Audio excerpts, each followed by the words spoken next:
Ladies and gentlemen, welcome to the Co-op Show podcast here on the 16th of January 2018. You're all muted because I forgot to unmute you. Well, balls. But now you're not. Everyone. Wow. Shall I mute you again? Yeah, feel free. I don't care. All right. Yeah, it's probably for the best. There we go. We can turn it back on now. Cool. Ugh. Are you muted? Are we all muted? Is everyone muted? No, I'm just pretending that you are. Okay, cool. Wait, then what is Dan doing? Messing with y'all. He's still cranking the camera. I mean, basically, he's got to wind it up every 10 minutes, otherwise it stops working. Hey, actually, it's hamster powered, and I'm just checking that he's okay at the moment. He's It's fine. from- He's running. I got it's just hamsters in like Nerf gun form. I can just like blam them in the window cage, and then they'll rotate. It and was then they'll die and drop prototyped out. sometime in 1792. I just put it this way. Would you, Good look for you, Dan. would you like me to put my other camera back on, TB? Because I look like I was doing. No, I look like I was in a Watch Dogs ARG with the. Yeah, don't put Hellcam back on, please, for the love of God. He My computer's plugs this not feeling camera very on, well. turns on Zoom, joins the session, and all I see is the other side, basically. The upside down. The other side, the things that The other men side were of not the meant upside to down. see. Shit. Purples and knows what's greens there? and colors beyond comprehension. I'm pretty sure my eyes began to bleed at some point, and I desperately pleaded with him, for the love of fuck, fix this shit. And by I put in another the one, and it was loosest- exactly the same problem. the loosest definition of the term, I suppose he fixed the shit. So, Fix the shit. Shit got yeah. fixed. It looks very fixed to me. Good Thanks. job. Yeah. So Dan. fixed. it so looks shit. like I he's in didn't- a Wow. diving bell. It's brilliant. Mhm. What should else just could come I up with possibly something. want? Hello, coming. Hello, are you number coming one, hello. in, Cubed? Are you down there? No, Yes, y'all. I am the one. Cubed. How many meters have you fallen? 4, just 4, sir. You can still see me. It's Four. quite a cool diving bell. I can see you. I just do not know meters. I am from the United States. I That's don't know what those are. That's not a very good diving bell if it only goes down 4 meters. I could have just swum that. Why did we build this thing in the we're first just place? in a pool. This is a test. We're in a pool. It's not very deep. It's all I making may have sense cracked now. the floor. The water's actually leaking out. It's going very wrong. no. No, It's a shame we're on the top floor of an apartment complex then. Yes. Those poor people. We're really not sure how we got this up here in the first place, but Science is how. that's science, yes, wonderful. Dear. And scene. We nailed it. Good Sorry job, about that. everyone. That was good. Good job, everyone. Good job. I'd like to thank the Academy. I'm so glad we started this improv podcast. I'd also like to thank what I can now see says Hello Kitty on the webcam, which I don't think sells it any better than... That's like when I, in high school, had a pair of glasses that were Barbie label. So if you looked really close, You know what? Of the course you label did. On the glasses Of course was you Barbie. did. Because my face was small. Wait, they were actually Barbie's glasses. Just like, Yeah, I just took a pair of glasses off of my Barbie and put them on my. oh, this fits fine, yeah. Oddly enough, perfect prescription. It Should was work fine. bizarre. What could possibly go wrong with that? I just, for some reason in my mind, I picture the edit and the cut of Dodger reaching down to a Barbie and you see her like big fingers pull off a little Barbie and then cut to her putting full-size glasses on her head. And she's just like, they somehow fit. That's a perfect video. You need to make stories of when you were a kid and then we can just film those and make those happen. I'm down. I want to do It's that. doable. We need to branch out in 2018. Yeah. Yes. It's a I mean, new so- I've year. already someone else- taken the coffee world by storm. Indeed. God Now. She's coming for you, Starbucks. More like I get star fucked. Yeah. Ah! Oh, God, you got him this time. they're coming for me. I don't want Their blonde lattes are I so don't want good. enemies. They're so good. Well, you have them now. No. Yes. Should have gone with Star Sucks, but no, they went all the way. That's what I Went all thought was the going way. to happen. They So do I a- thought was going to happen as well. They do a solidly mediocre pan au chocolat. That's the only good thing. I was going there for chai lattes still, and then my friend Miana made me chai latte I syrup, refuse to and now believe I there's a person don't called need to go there. Mayana. Miana? She's Yeah. from Portugal and she's lovely. Okay, it How sounded like an lovely. anime character, and I thought you just made it up. Married and super lovely. Oh, right. Sounds okay. like a great woman. Hope to meet her one day. Okay. Continue no the reason to go story. there. Yep. Now I have no reason to go there because she made me chai latte syrup. That's the All end right. of the story. Okay. Cool. That was a great story. I'm glad you told it. I mean, yeah, Thank that really you. added to everything that was going Thank on you. here. Once the Anybody Cultural else Podcast, wanna we do talk about the things occasionally you like? talk about video games. We do occasionally talk about those. I can tell you that for a fact. But I'd also like to thank the sponsor of today's show, Audible. It's a new year. That means it's a new you. That means you should listen to audiobooks, and we'll be telling you more about why and give you a few recommendations a little bit later on in the show. Head on over to audible.com/cynical to pick up your free audiobook, or alternatively, text cynical to 500-500. That is CYNICAL to 500-500. You can text it, Yeah. yo. You don't even need. We're like Sound like a team professional now. You don't even need a computer. Text Incredible. it. You don't need Sell the computer. because of course they play on practically any device, so why do you need a computer anymore? It's true. Heck yeah. Don't get rid of your computer. We're primarily I'm gonna PC try it. gaming based content. We need that. Stop it. You No. don't even need it. We do Nah. actually need that. Just keep that if you don't mind. Okay. Y'all, can I start us this week with something crazy? Yes. You can try. Okay, so I went to PAX, and we'll probably talk about that in a little bit, but there's something crazier that I need to talk about. Last week after the pod, Sorry. it worked. Confirmation. I texted 500-500 with the word cynical, and it said, enjoy books in a whole new way. Listen anytime, anywhere. Try Audible for free. There you Damn. go. Functional advertising. It's almost Okay. like it should have worked. Yes, I'm glad it's they almost tested it. like they tested that system before the show I'm glad you started, tested it for them, and it which worked. is why they told us to do that. figured- You know, It would have been hilarious if it didn't work. You went, it doesn't work! Screw you! Hey! Don't tell them that. Put my phone down and been like, God damn it. Yeah, it clearly works. Yeah. I feel like, I'm so sorry. You thought I just I made feel it like up? you questioned it for no reason. If Yes. anything, Audible. If I was Audible, the sentient organism that is Audible, I would Right. be like, "How dare she question my functionality and just erase you from existence?" That's what I mean. Well- That's what I would do. I'm just trying to show the viewers how easy it is. Oh, right. So I can do it simple, while even a podcasting. dodger can do it. Yo, Oh, okay. dear. So last week after the podcast, Talk about the craziness, man, and the craziness this of your is- life. This is crazy. I tweeted about it, and people gave me some shit Yeah. because they were like, "That doesn't sound like anything cool." I can't even describe you how cool this was. So last Okay. week after the podcast, myself and the rest of the Star Wars Book Club got invited to this thing at Disneyland, just outside Disneyland in downtown Disney. Oh, at this is a place VR called- thing, isn't it? Yes, this place called the Void, and it was a Star Wars VR experience called Secrets of the Empire. And let me just set this up for you. You put on a backpack with like a chest harness and a headset, and that's it. The minute the headset comes down, we were all stormtroopers. Our varying heights were shown as like we were stormtroopers of varying heights. When Davis, because we didn't have a gun at the time, Davis was like, "I guess we're using my fingers." Pew pew pew. I could see him do that, and so I was like, "Oh, what the?" And I put my hand in front of my face, and it was a stormtrooper gloved hand, and I could move the fingers, and I could like do shit. I was like, "Oh no, we're in the future."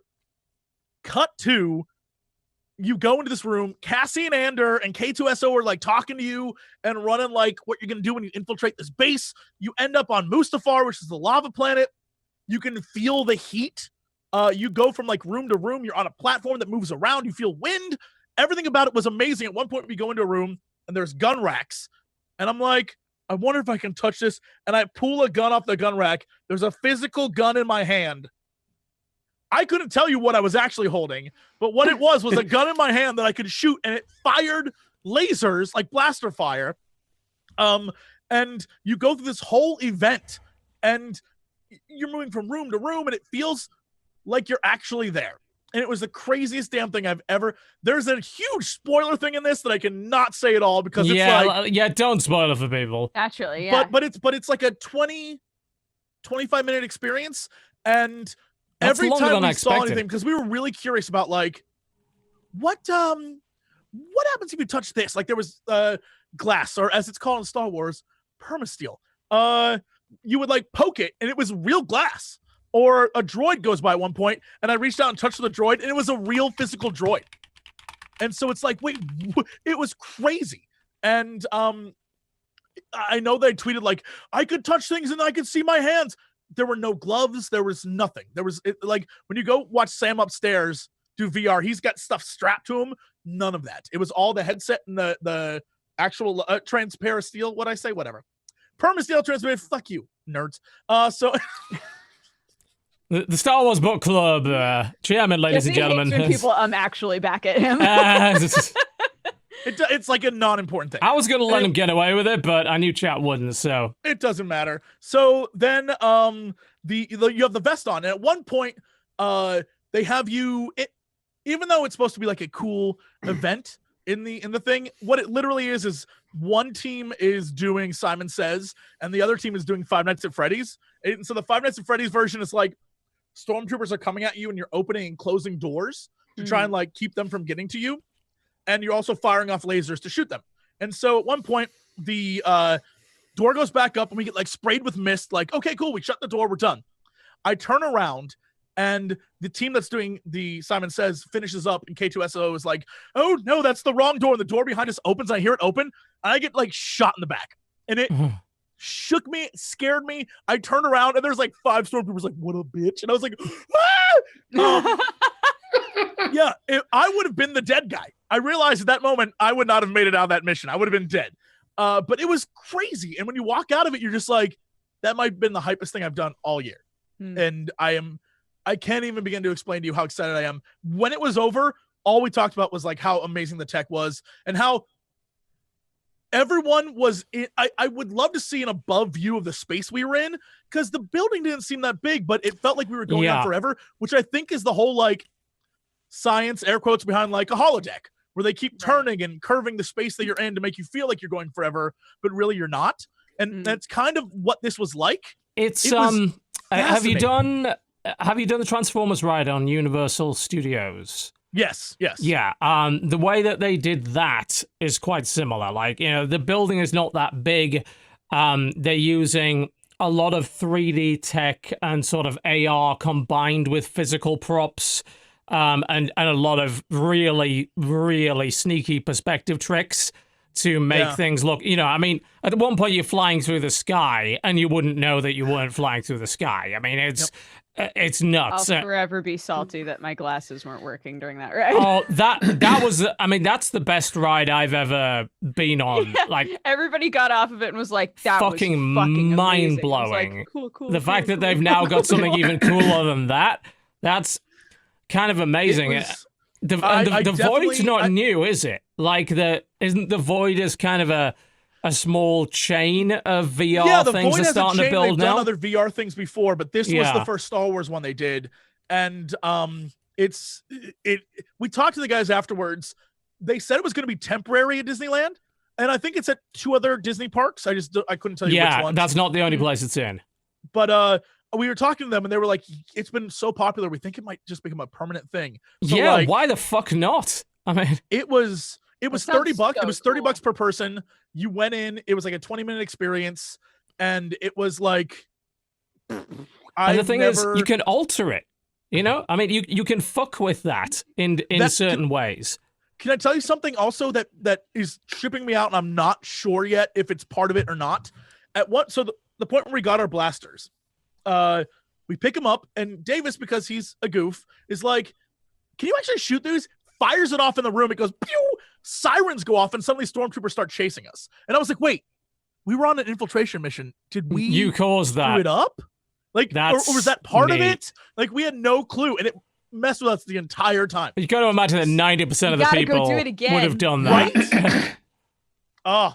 So it was one of those things where when we were done, everyone sort of had the realization, like, we were getting closer and closer to the point where, like, you can move and you can do stuff, and you aren't automatically going to be ill when you do VR stuff. Like, it isn't just, I'm sitting here, I'm using a controller, and now I feel dizzy. You actually, the ability to move around, it changed the game. It was incredible. It was so good. I mean, if you think about it, I remember we've talked about this quite a bit, where people said, "Oh, well, you know, the dream for VR is to be able to do a real lightsaber fight." And then, of course, the huge problem being there's no resistance, so that would never work.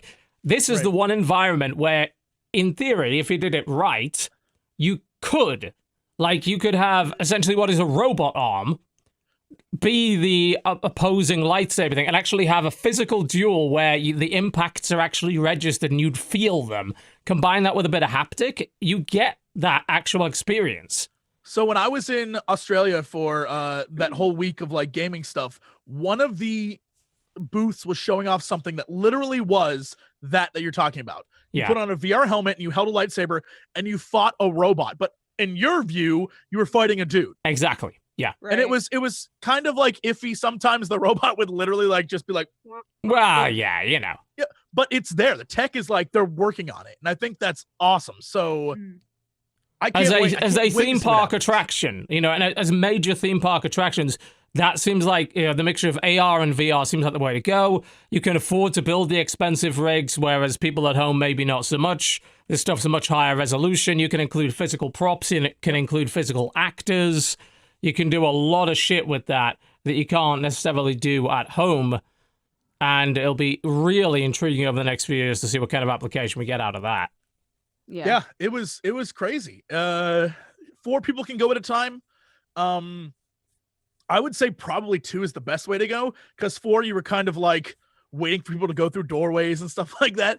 But it was because you were going through, like, you were physically moving. I don't even know how to describe, like, how cool that feels to just enter a room and then get on a platform and then have, like, go out over a lava field and have stormtroopers talking to you and, like, be able to look around and look down and be like, oh my God.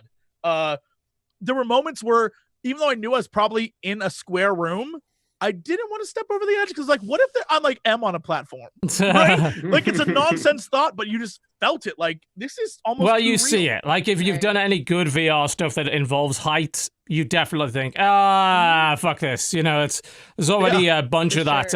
If you watch Super Bunny Hop's VR arcade video in Japan, there's already a one where they have you crawling across a bridge which is like 500 feet in the air, and you're like, nope, absolutely not. I feel like I'm definitely gonna die if I fuck this up. Yeah, it was great. It was great. That sounds phenomenal. Mm-hmm. Definitely got to check that out. Very cool. Yeah, so that's Star Wars Secrets of the Empire. There's a few places it's available, and probably going to be a hell of a lot more, I'd imagine, at some point. And speaking of VR, obviously, you know, there was a ton of stuff shown off at CES, but we will probably just hold on to that for the news segment later on in the show. Been some quite relevant announcements in that regard. Let's talk about some games we've been playing this week, though. Look, Dan, you agreed to come on the show for one reason. This was part of your sort of...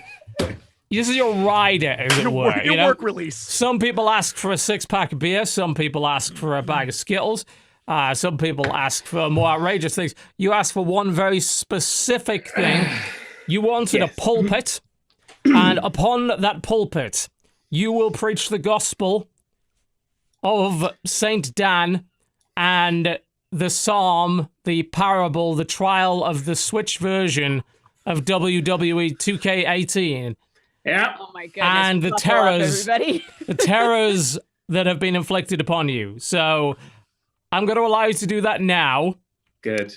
feel I will also free. point out, I did ask for an hour for this. You did, yes. I'm not going to give you that, but I'm going to give you enough time to get this off your chest. All right, so WWE 2K18 on Switch, very specifically Switch. Right, here we go. it is easily the crappiest, worst, most terrible, awful port of any video game I've ever played in my entire life, and I genuinely think it's the worst AAA game I have ever played because it is literally unplayable. It is completely unplayable. I've written the history of it. Let's go through it. So the Switch version was announced on the 4th of December. It came out on the 6th of December. We were waiting for a release date, and they're like, nothing, in 2 days. And we were like, that's not good. It came out, I bought it immediately, £80. It's a lot. £80. A lot of money. £80 for the digital deluxe version, $54.99 for the regular version of a game that doesn't work. $79.99 for so I can play as Kurt Angle. So far, so good. Yeah, this is really, really super good. It is an absolute mess. The game itself runs between 70 and 50% of the actual speed of the game on consoles and PC. Yeah, and we're not talking just frame rate here. We're talking about speed. It's like it's underwater. Everyone's speed. And it's a game based on timing and reactions, and none of the timing and reactions actually work because everything is weird, varying speeds. And it's not consistent slow, it varies slow. That dude just walked in a circle for a really long time before getting hit in the back of the head. Now, that is actually a fairly standard feature of most WWE games. They are legendary for having really hilarious bugs. But they've been playable, and they're enjoyable. They were playable. You could laugh at them. There were a lot of them were Skyrim level bugs, like horse flies in the atmosphere, everybody laugh.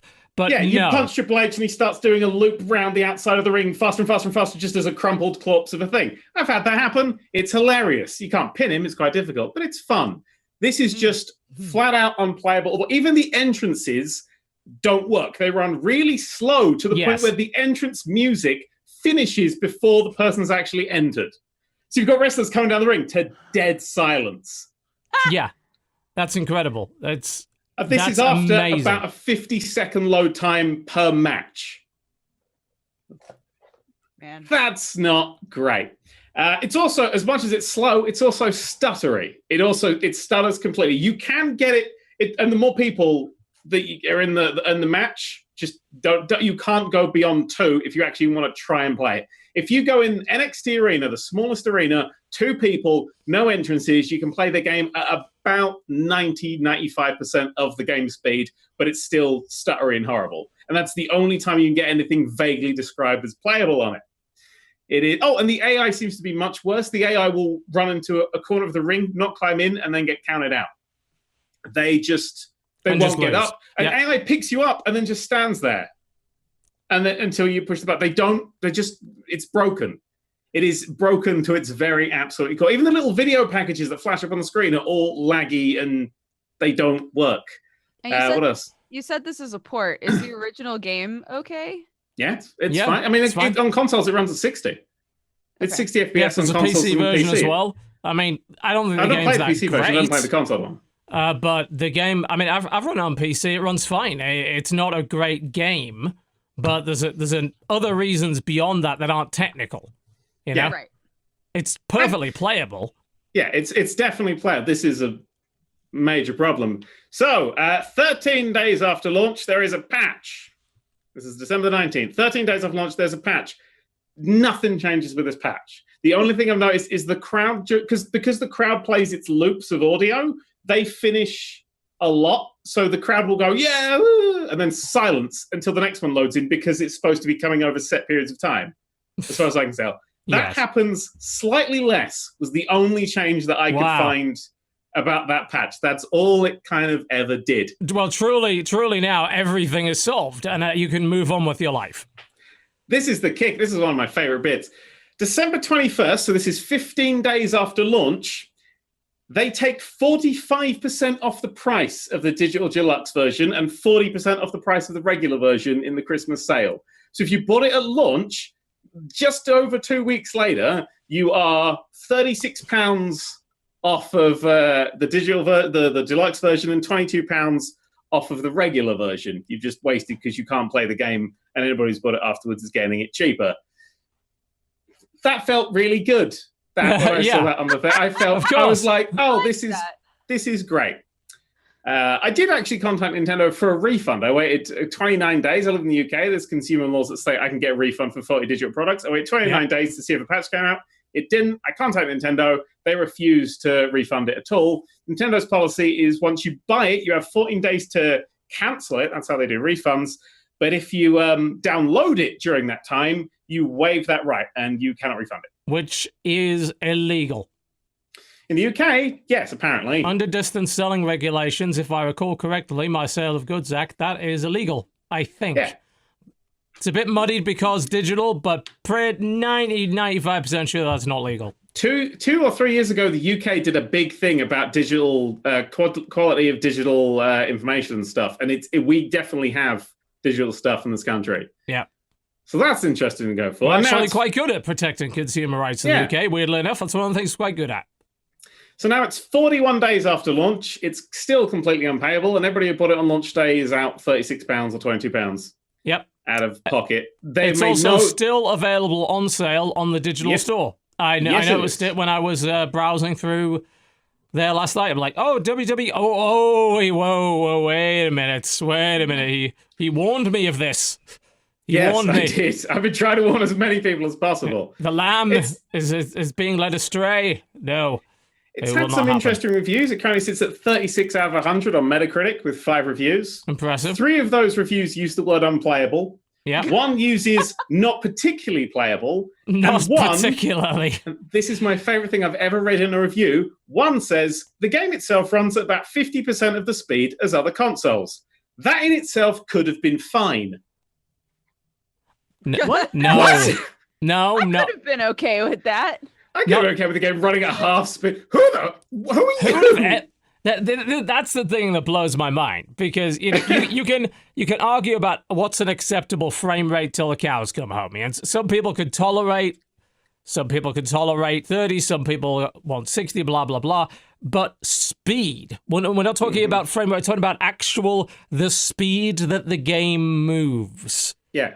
There was nobody. Like, it could be as fluid as you want, but if somebody's flexing, like. Yeah. Oh my God, I'm playing it right now. I'm having PTSD flashbacks. No! It's, I think that's Randy Orton's entrance, if I recall correctly. But yeah, that person who said they're okay with games running at half speed gave it 4 out of 10, and that's the highest score it's got. 4 out of 10, wow. Yeah. So yeah, there's 18,630 games on Metacritic, and it's ranked 18,260th. So what is the one game above it? You have to add excluded because it hasn't had 7 reviews yet. They've got like an excluded list of games that haven't reviewed as much. Watching the footage and like the GIFs from this game is incredible. It's so funny. The frame rate is slow. Everything's in slow motion. Yeah. The WWE games are always gold mines for this kind of thing in terms of bugs, because they are always stupidly buggy, and the way that wrestlers interact with stuff, like there's things of like John Cena literally leaping from the announce desk on one side of the arena to the other side of the arena, like just teleportation. Just everything you can imagine. Like, it's Oblivion, Skyrim level ridiculous, but that's at least funny. Like, this other shit, oh my God, it's astonishing. And it's actually one of the first big examples of Nintendo dropping the ball when it comes to quality control in their store. And they haven't done a lot of that. Honestly, they had an issue with Overcooked, if you recall that. When that first came out, Overcooked did not run very well. It's been patched. Apparently, it runs pretty well now, which is great, because that's a great format for that. Right, apparently you guys have found some gifts. Give me some video links so I can actually show them to the audience, damn it. Okay, I so did. actually, I put it in the. It's so good, Jesse. That's from the console version. When the game launched, you could actually just walk through the barrier, but your player model will kind of walk through, like where you exist, but your player model would stop and would just kind of lean over and then ping over. That's the kind of stupid stuff we're talking about. It's so good. There's a lot of very bad stuff going on there, but yeah, the Switch version is literally unplayable. Yeah. IGN called it unplayable. And that takes a lot. Yeah. Like, for IGN to have called it unplayable, they would have had to send someone along with the review copy to beat the shit out of the person who was reviewing it at the time. Like, just repeatedly, over and over and over again, to convince them of it. Bearing in mind, it's a major publisher. And I have to wonder if that's how the whole thing sort of slipped through the net. That Nintendo expected there'd be quality control from a major publisher. Oops, apparently not. You'd think they maybe check before they slap their seal of quality on the game. Well, I mean, does the seal of quality mean anything anymore? Does it even exist anymore? Is that even on games now? Yeah, I'd say it must. It was the most. It is the reason games uncrashed in America. Their seal of quality was what brought the game out of the crash caused by Atari. It was like 20 plus years ago, but is that still a thing now? I feel like I've never played like a Nintendo made game that was bad. Well, no. And everything else, I'm playing Skyrim on my Switch. I've got like 100 hours in it, and it runs beautifully, and it's insane, and everything is great. Beautifully. 30 frames. I'm playing Skyrim on a handheld console. I'm okay with 30. Oh, dear.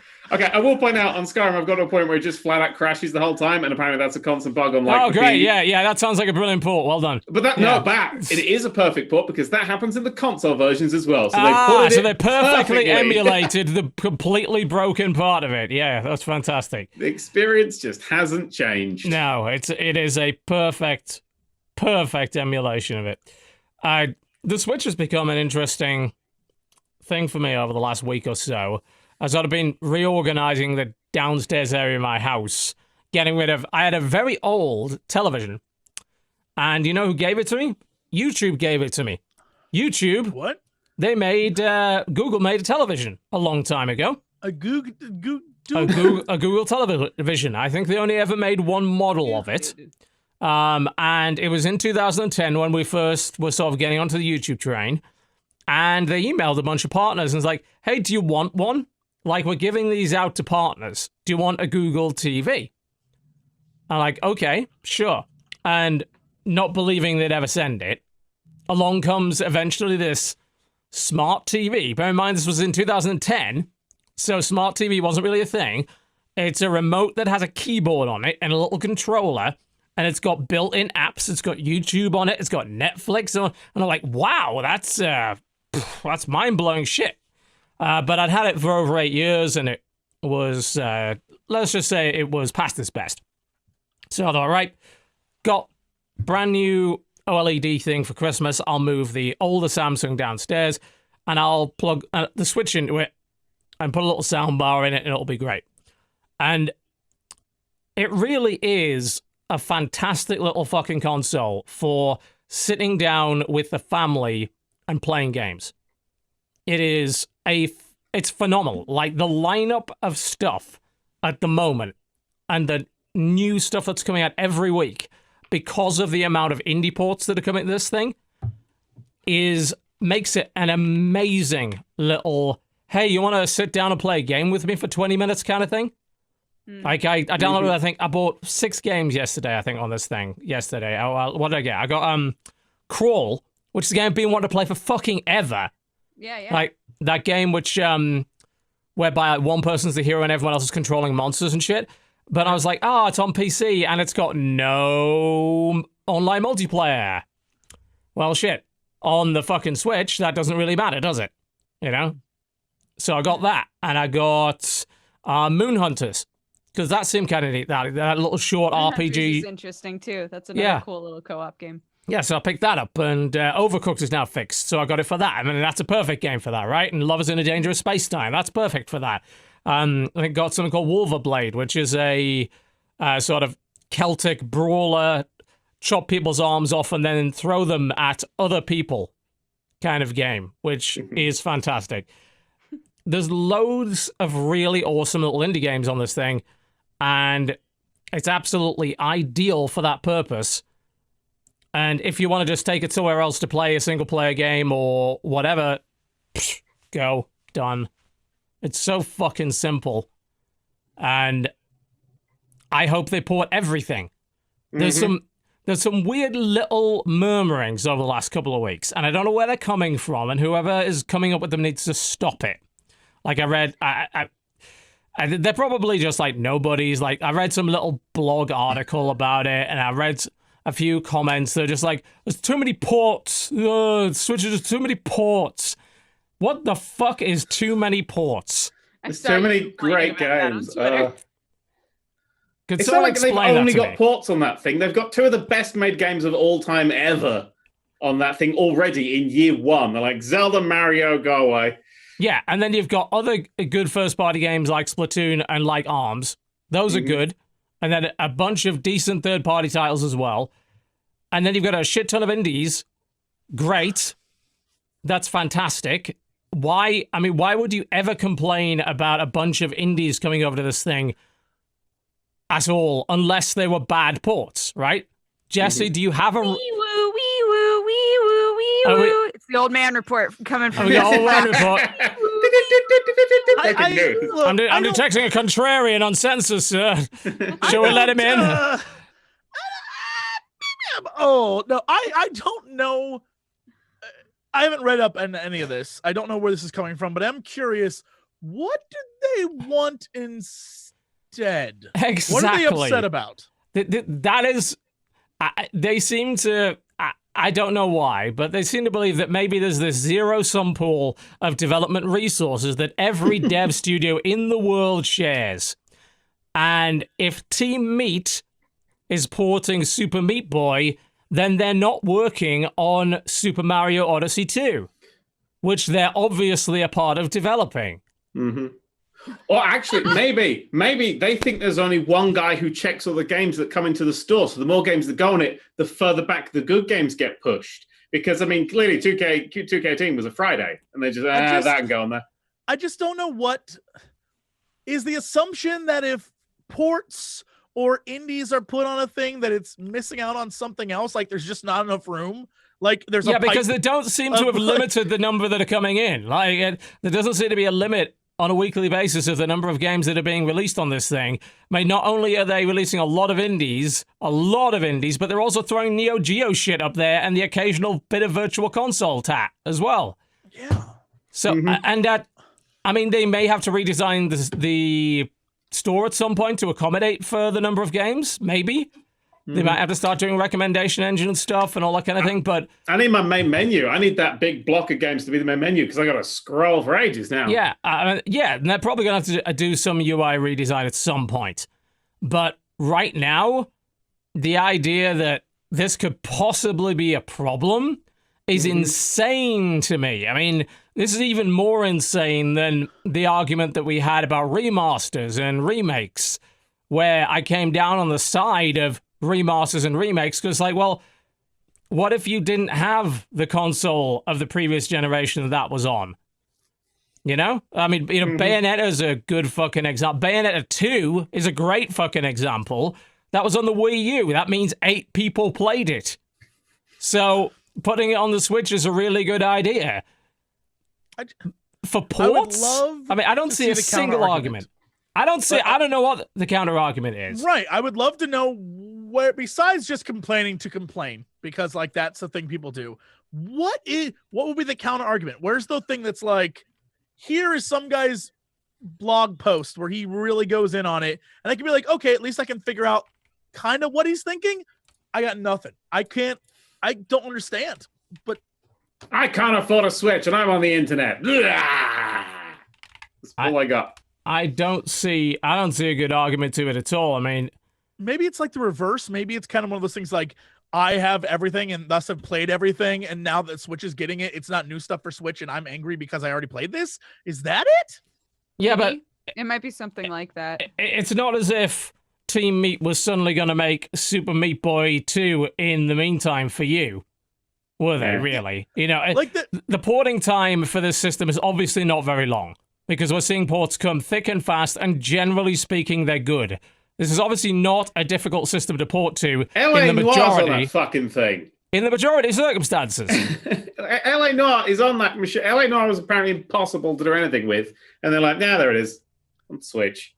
I can understand if people focus on certain games, like if there was a huge and there was, but if there was like a huge Bashlack, if there was a huge Bashlack, he was one of those. That's the name of my wrestler in 2K18. Yeah, he was one of the bounty hunters in the background of that scene in Empire Strikes Back. One of the lesser known ones. You didn't really hear him. The bounty hunter Bashlack, yeah. Bashlack. It's the best we could get, sir. Everyone else was out.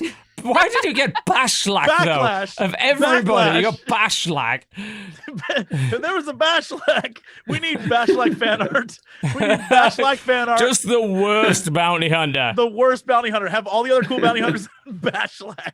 It's the last mission you sent him out was the bullseye at Womperat and his T-16 back home. Couldn't even do that. So we gave him a TIE bomber, thermal detonators. Couldn't get it with that. We gave him a Star Destroyer. Just couldn't wipe it out. Bashlack is...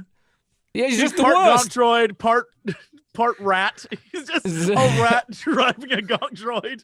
Yeah, perfect. He has big dreams. Disney gonna make that. Disney gonna make that. It sounded adorable. Big dreams and a big heart. Oh, I can see the cuddly toys already. He's gonna be replaced by a porg. Yeah, he's a porg. He's a porg and a Gonk droid. The two greatest characters in Star Wars. That's it. Done. That's Bashlack. Backlash. Like on a game like Elder Scrolls, like on Skyrim. Like I understand that because it's kind of ridiculous at this point. But even that. Even that's like, for the meme, it's hilarious. But for anything else, it's like, fuck it. It's just another place you can play it. That's pretty cool. So whatever. How much of the dev team do they really think is being committed to that? Plus, versus what it is. Yeah, there is this degree of zero-sum game when it comes to a studio. There's a finite amount of resources, but when it comes to porting shit to stuff like a Switch, that is not taking a lot of time. It is not going to be delaying your next big, incredible game for God knows how long. And in fact, the extra financing will probably help it out in the long run anyway. Yeah, especially with how bloody expensive some of these ports are on Switch. Yeah, actually, I have to admit, I did bulk at a few of them. I was like, wow, really? That's $35, $40 for that? It's a little bit too much, right? A little bit excessive for something at that age. Yeah, it could be £80 for a thing. That's nice to have got that out. Actually, I feel like I've detoxed. Feel good. Finally got that out. It gets out of that. Yeah, it's always good. Good for you. Got the toxins out. Yeah, it's good. Yeah. They'll patch it tomorrow. It only took 30 minutes for you to feel better. Yeah. So it's good. Yeah. Yeah. It only took them 30 minutes to port it as well. Indeed. Just randomly copied lines of code that randomly flew over there. Switch is lovely though. It's put everything on it. Whatever. Yeah, just the reason that it can now be portable is a reason for it to be on the system. There's stuff that I still, I'm not going to play Doom because it runs like crap, but some people will, and they'll like the fact that they can play Doom on the go, and that's pretty cool for them. Or Skyrim on the go. That's okay, cool. The option's there for them. That's neat. That's me. I've finally played Skyrim. I've never played it before until the Switch. Everyone, I think, is talking about the Switch. On the flight home from PAX yesterday, as we were boarding the plane, the pilot saw people playing Switch because, of course, it was like a streamer plane. And the pilot saw people playing Switch, and one of them goes, I need to get one of those. And I was like, no, dude. No, you don't. You need to fly this fucking plane. But apparently, being a pilot's boring, I guess. And he's like, yeah, I need well, to yeah, get for one of those. 90% of the time, yeah. A lot of it is auto now. Yeah. You're just keeping an eye on things for the most part. Playing Flight Simulator, which they've ported to the Switch just while flying a plane. Oh, man. God save, be hugely surprised by that. I mean, what isn't yet on the Switch? I think it's everything now. No, we haven't got everything yet. There are plenty of indies that I would definitely want on the Switch. I mean, Darkest Dungeon's coming today or tomorrow, I think. It's all coming. They've plans for everything. It's on the way. A lot of it is on the way. Stardew's on there. Binding of Isaac is, of course, on there.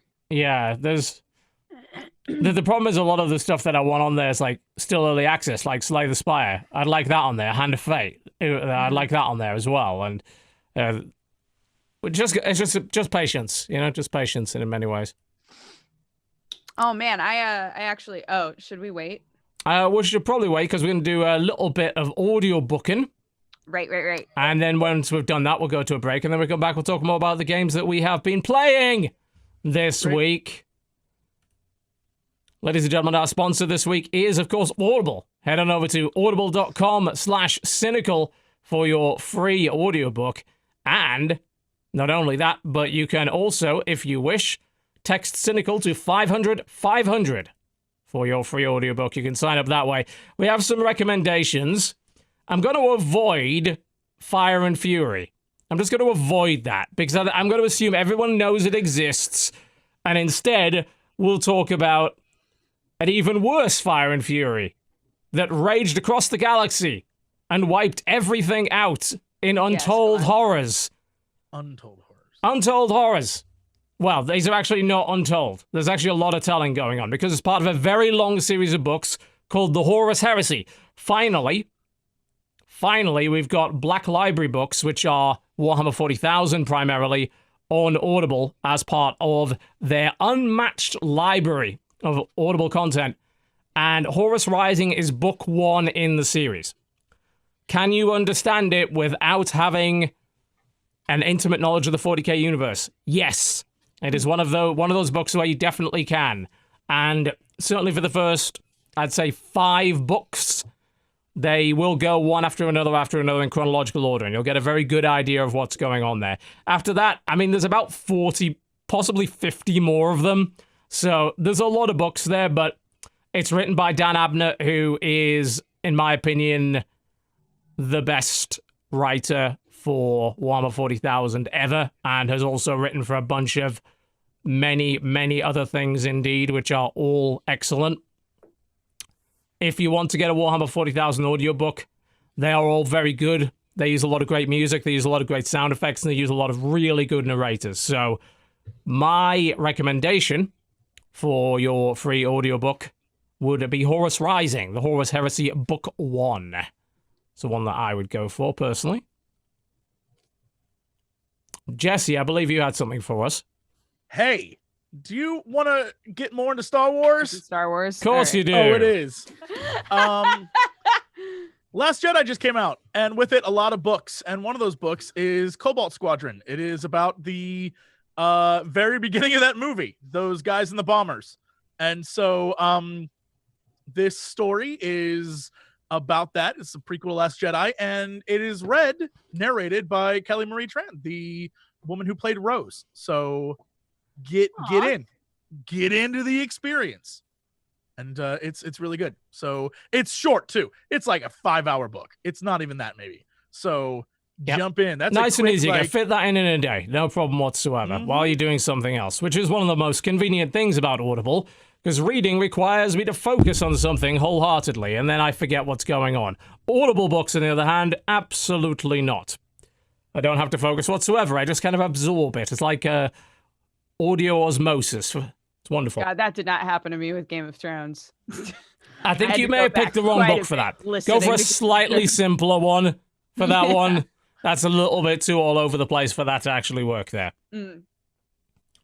You had a recommendation as well, Dodger, if I recall correctly. I did. I always like to be the wild card on these Audible recommendations. I've been watching a show called Fresh Off the Boat, which is like a family comedy that's about this Chinese family that lives in Orlando at a time when there were no other Chinese families there, really.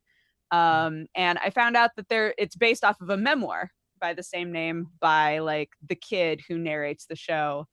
It's really cool because when you start listening to the audio, because it's the same narrator. So when you start listening to it, you're like, oh my God, this sounds like the grown-up version of that kid, right? Like they did a really good job that way.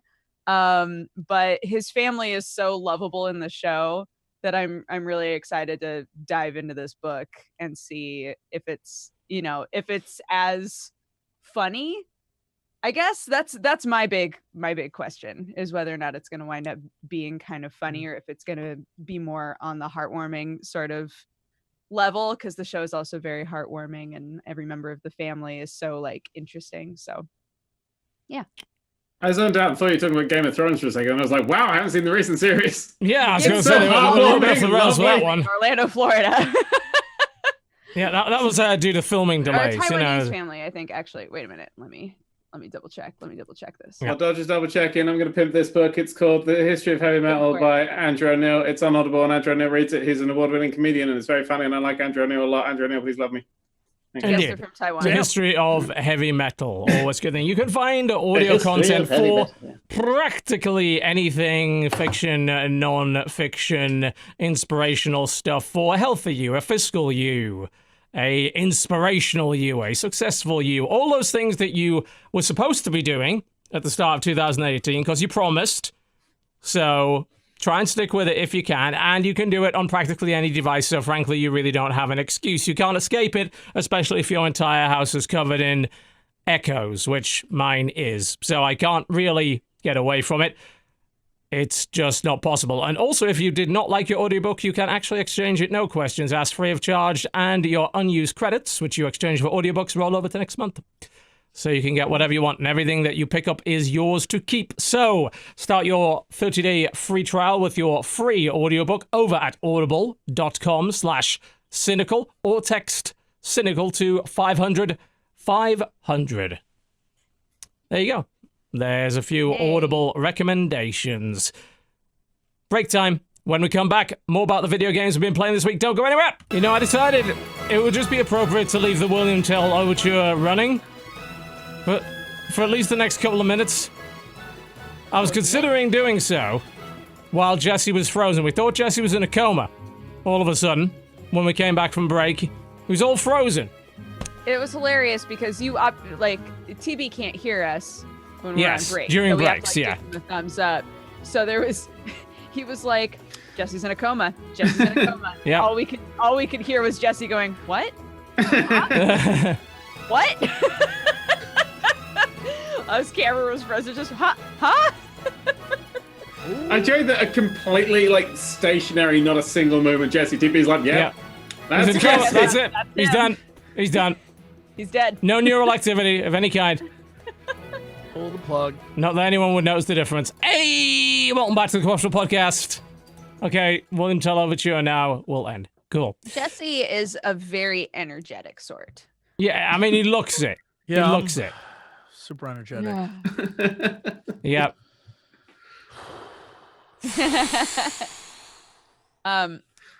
When we left before, I was going to say that I finally played Slay the Spire.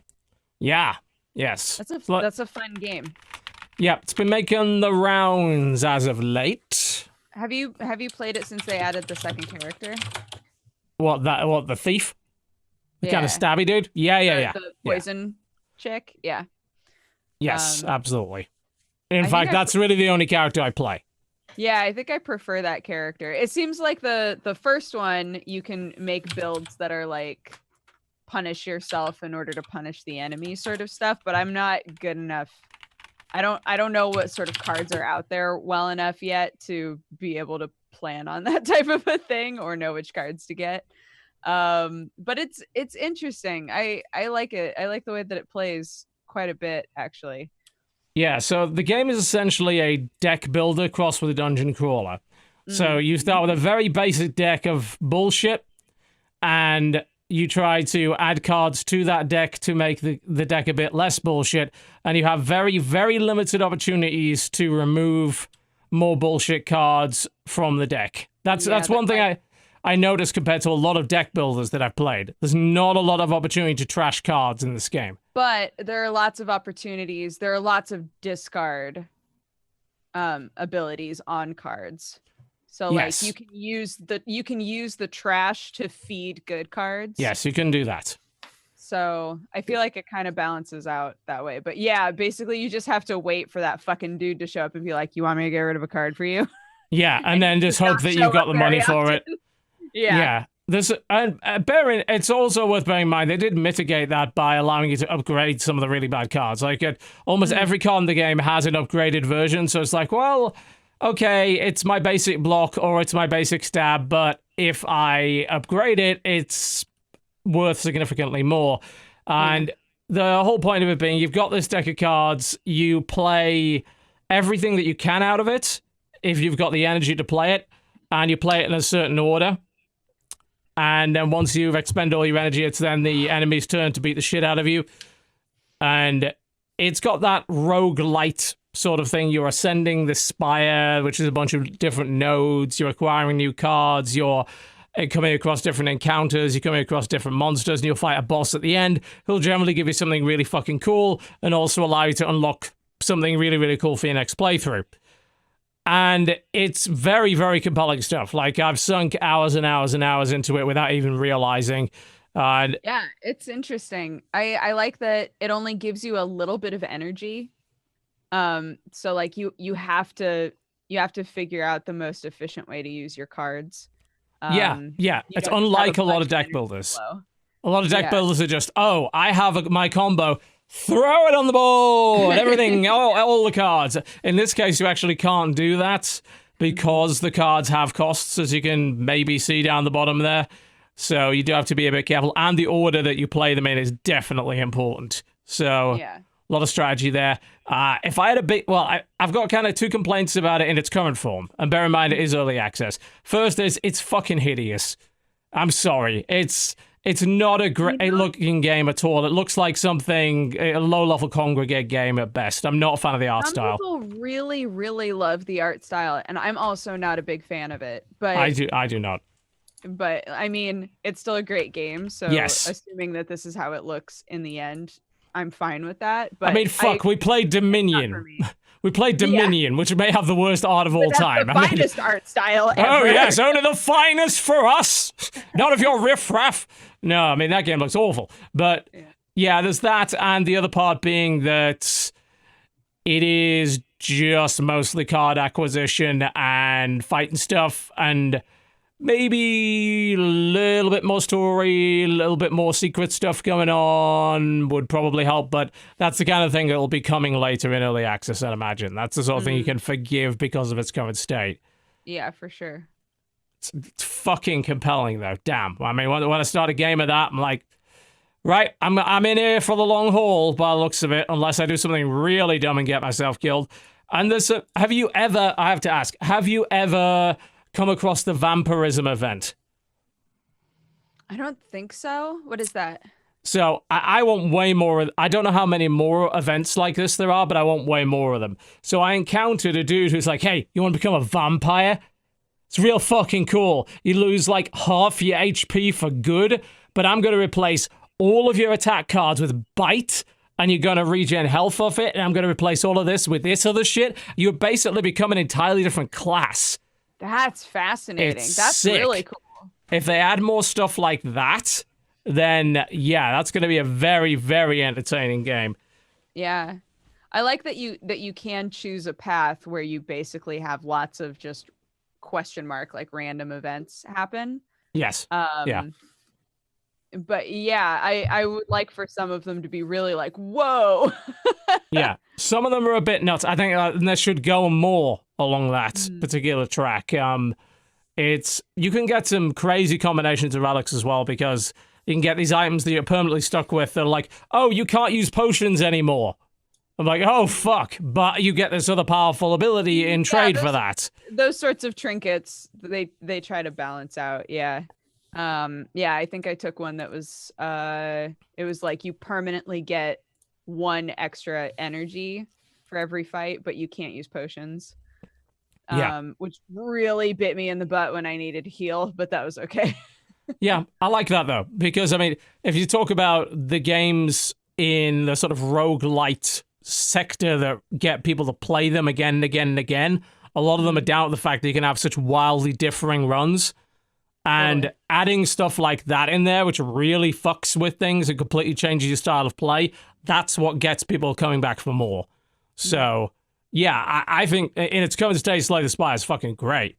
I mean, I want it on iOS, obviously. I think it's fucking ideal for a tablet. It would be a great phone game. Yeah, of course it would. I mean, it's not ready yet, though. You know, we're going to have to wait for it to get out of early access. But yeah, you know, it's ideal for that. Do we Killer have game, a, though. is there a release date on it or not really? Right now? Not that I know of. I think they're just plugging away at it. But it's a damn good game regardless. I would certainly recommend it. If you have any interest in deck building and you want a bit of dungeon crawling in there for good measure, that game has got you covered. Yeah, honestly, I think I prefer deck builders to like TCGs. Yeah. Because you don't have to like sit there for a long time being like, okay, I need to construct the perfect deck before I go in, right? Yeah. You start off with like a bunch of hit for one and defend for one cards, and you just like take what you can and see new cards sometimes. You're like, oh shit, maybe I'll try that and see how it works. Yeah. And It's often making the best of a bad situation. yeah. And when the plan comes together, that's sick. That feels really, really good. Yeah, I love deck builders as well. It's like, oh man, if I do this, then this, then this, Yeah. I think that'll work, right? And it Yep. works, and then it feels so cool. Yeah, I do love that. And they're starting to integrate those mechanics into different games, and it's crept out of the card game space and into the digital space, which I'm a big fan of. So definitely want to see more of that. Yeah, I like that game a lot. Yeah, me too. It's very nice. So for some reason, I don't know why I did this, but I reinstalled Supreme Commander 2. Ooh, Okay. Wait, 2? 2. You've lost me. Yeah, I know. I just didn't think that it could have been quite that bad. Like, I thought it had to be just a bad comparison at the time, right? It had to be that Forged Alliance was so good and people were expecting an amazing follow-up and they didn't get it and it wasn't what they wanted, so it got panned and that was that, right? And I thought with the benefit of hindsight, especially bearing in mind we don't have a lot on the RTS front right now, with the benefit of hindsight and a bit more time, the Subcom 2 would like be able to stand on its own 2 feet. It wouldn't be Forged Alliance, but it would stand on its own 2 feet as a decent RTS. It fucking doesn't. Oh no. It really doesn't.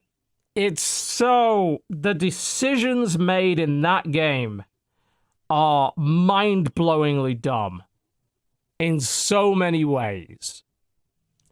Right? Consider this. So one of the main ways that RTS works is this, right? You build a factory, the factory lets you build units, right? And then there's probably a way to upgrade that factory, which lets you build bigger and better units, yeah? And so on and so forth, until you can build your biggest, scariest units and all that kind of good shit, Makes perfect sense. You're usually moving through tiers of units, tier 1 units, tier 2 units, tier 3 units, blah, blah, blah. All that makes sense. And in the meantime, you may be applying some upgrades here and there. You're expanding your economy. You're building your base. You're making sure your army's larger. You're defending yourself. You're attacking back. You're trying to take more territory. And usually this makes sense. So, what if, says Supreme Commander 2, what if instead of having like tier 1, tier 2, and tier 3 air factories that build like tier 1 bombers and fighters, maybe tier 2 bombers and fighters and gunships, and tier 3 that are all, markedly different in power and maybe even have slightly different roles and all that kind of thing. What if we took all that away? What if we took all of the levels of factories away? What if we took away basically 90% of the units that the game has? Right. And made everything the same unit, but had this giant fucking research tower of bullshit that you spent research points to upgrade everything that you have on the board at once. So let's say you have a tank, right? Tank in the game's called a Rockhead. You got a Rockhead tank, right? Now, in Subcom 1, instead of, you'd probably have these things. They'd be like pretty good in the early game, but maybe you want to swarm with them later because they're cheap and cheerful, but you want to supplement them with more powerful units, right? That makes sense. They're your cannon fodder. But not in this. No. Because this is No Child Left Behind, the RTS. No Rockhead left behind, ladies and gentlemen. those rockheads, they have to be relevant the whole game. So every upgrade that you buy in this research tree, it's going to upgrade the rockheads just a little bit more. So by the time you reach the end of the game, you're fighting with exactly the same fucking units you were fighting with at the start of the game. Oh, that sounds boring. It is! It's Okay. horrendously Okay, dull! cool. Glad I'm on the same page as you. It's fucking dull as shit. Like, and what it boggles me in mind is so many of these upgrades, if these upgrades were really, really good, if a lot of them are really cool, I could maybe get behind it. But a lot of it's like, oh, you want to increase its radar range by 25%? Oh, you want to give it 10% extra damage? Oh, you want to make it move 5% extra fast? Like, there's maybe a couple of upgrades which are like, oh, you want to add an extra barrel? And it's like, that's cool. Put another barrel on the gun, that's cool. But that's like the minority. Everything else is just tinsy little shitty upgrades here and there. If it was like tiny upgrades and then a big upgrade that basically turned it into a whole new unit, would you be down for that? Yeah, I'd kind of be down for that. That sounds good. But I mean, you throw away so many viable strategies. Like, for instance, one of the things I used to do in the Supreme Commander was I'd get a big swarm of tier 1 bombers, basically as cannon fodder, and in the middle of that, I'd put some tier 3 strategic bombers, the big ones with the nukes. And it's like, gaha, fly my pretties, 200 of these fucking things go in, and then the strat bombers in the middle would do all of that shit, and it would be great. And mixing and matching those different units and saying, right, well, here's my line of cannon fodder, here's my line of stronger units, all that kind of thing, was great. All that's sort of gone. And they decided, well, what we're going to do is what we really think people really liked from the first game was experimental units, the big, scary ones. So what about we just made the game almost all about that?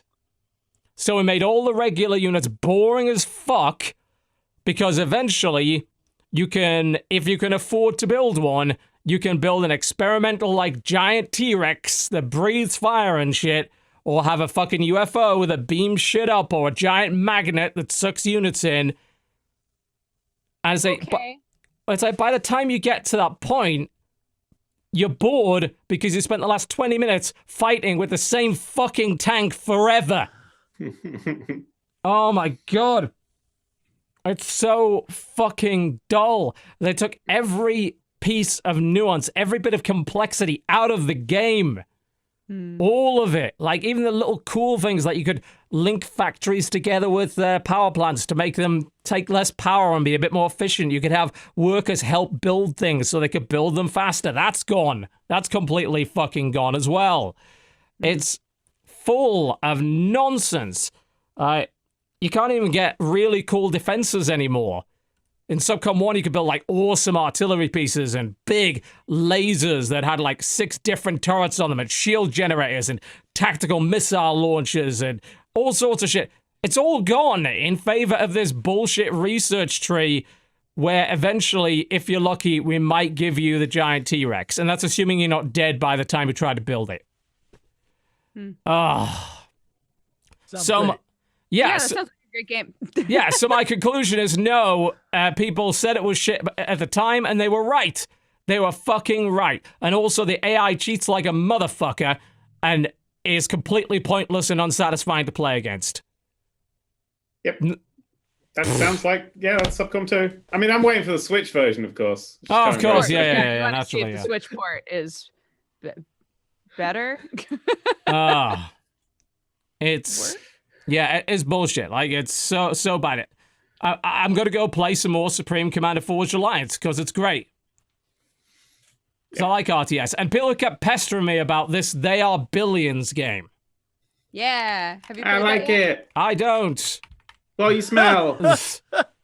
It's a fucking mediocre resource gathering game mixed with a mediocre tower defense game with terrible voice acting. Oh, I think it's fun. Roasting it, setting it on fire. It's like... Whoa. It's been done 1,000 times before. Like, if Is this it because there's no air units? Are you sad because there's no air units? In it? No, I don't really care if there's no air That's units what or he's known not. for. They call them Air TB, is what they say. Yeah. It's Air Biscuit. like if this game came out during the age where there were actual real-time strategies coming out on a regular basis, nobody would give a shit about this game. But it's the fact that it is coming out at a time when there aren't all that many RTS that just people are like, oh yeah, this is great. It's like, well, it's not really. You very slowly expand and build walls and defend the walls to make sure you don't get fucking eaten by zombies, and better not go too far because you might accidentally pull too many zombies. And the problem is, like, there's no part of it to me that stands out as being interesting enough on its own. Like, there's one very important part of it that's super interesting, which is how far I have to put the difficulty down before I can actually start winning the fucking thing. I was gonna say, like, I honestly think one of the reasons that so many people are able to play it, like, as a person who fucking sucks at RTS games, one of the reasons that so many people are able to play this and actually enjoy it is because you can put the difficulty down to like 8%. Yeah. I think the lowest. But the highest is like 500 and something percent, right? Yeah.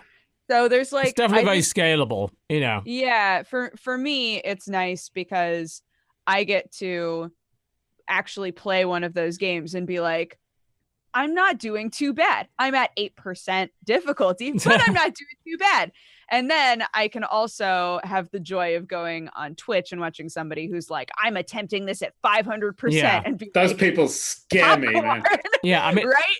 at the Just highest like possible level, the game's an the optimization. Rangers all over the place. It's great. Like the highest possible level, like game's an optimization puzzle. Yeah, it's like how far can I push it? That's what I really like about it. Is because I start at a really low level and I play it and I play it and I play it and I go up a little bit, and when I'm doing that a little bit, I'm like, I'm just surviving here. How do I get up to here? And then I go and look at people, go, oh, they did that. I'm going to try that, and then I can get up, and I feel like I'm getting better at it the more that I play it. And I never feel better at RTSs. I just never have ever felt good at them. To me, it just feels like a tower defense. I mean, yeah, you know for a fact I have no skill at real-time strategies whatsoever. I mean, I did play Subcom against you.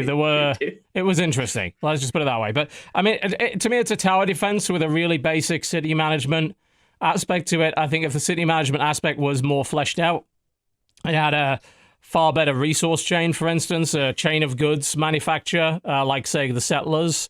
That would be quite helpful. To me, it's just a really slow and shallow city builder where you're occasionally attacked by zombies. Better make sure there's no hole in your wall or you have died. And really, like, there's like so many mods for Warcraft 3 and for StarCraft 2 that have basically done the same thing.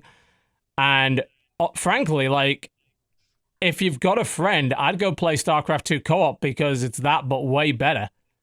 Like, it's that, but just way, way better. You know, you want to defend against being overrun by all that kind of shit.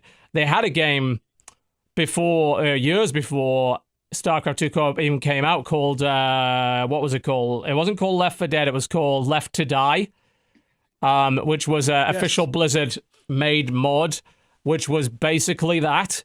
But the co-op mode for StarCraft 2 is that, but way expanded, far beyond what They Are Billions has got going for it.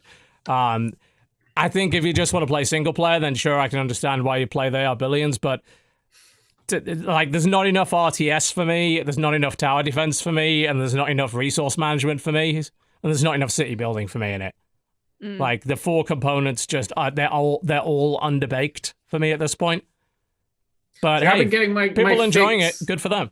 I'm getting my fix of that kind of game because once I played that, a lot of people went, "Hey, you should go play Creeper World." You play Creeper World? I've heard about that. That seems pretty good. I've been playing an arse ton of Creeper World. Yeah, it's basic. It's kind of like I kept calling it an RTS, but it is kind of a tower builder. There is basically a thing gushing out goo that's everywhere. So there's no other units. It's just a big wall of goo that is gradually getting higher and coming at you, and you just got to build defenses and manage your energy and panic because the goo is getting closer. You can't stop it or reason with it. It's just go forever. Yeah. And you're getting swamped and you start building little defenses. You can defend yourself and then you start expanding and you're just expanding against this everything wave of blue goo. And it's great fun. And I've been playing a lot of that recently. But it's top down, so you have to like mouse over the goo to see just how high it is because it's quite an old little thing and it'll run on anything. But I'm really, really enjoying that. There's a lot to enjoy in that game. I'm a very visual person. If I can't immediately tell what's going on. Oh, it's got different colors. You'll be able to see and go, oh, that's dark. I'm going to not go near that for a while. But if you get more specifics if you mess over it. Although I believe they're making a fourth one, which is 3D. So you'll be able to visual. Yeah. But it's kind of just that you matter a thing, and it's like, oh, that's 20 high. What's my walls? 3. Uh-oh. You're fucked. Oh, got it. And as you play, you unlock the things. Every level, you unlock like an entirely new unit. I'm just getting to the last bit of that, and I've just got the terraforming, so you can start terraforming higher walls around yourself. But it takes a lot of energy and time. But you can then sort of like hide yourself a little better. It's the Turtles game, and I like it. There was someone in chat, I'd noticed this game before as well, that said if you're into that, there's a game called Particle Fleet Emergence, which is a Creeper World Chronicle, apparently, but it's with space fleets. Lots and lots of huge motherfucking space fleets. Yep, that sounds kind of great. Think I'm going to get that as well. That sounds like that's right up my alley. That looks incredible. Yeah, that's me. That's for me. Yep. I found a thing that I like the look of as well. Yeah, I'm going to go for that. I must say I regret introducing my wife to Antihero, because holy shit, is she way better at that game than I am. Fuck me. Oh god. She's like, oh yeah, I beat the whole campaign on hard. You want to try some multiplayer? I'm like, okay.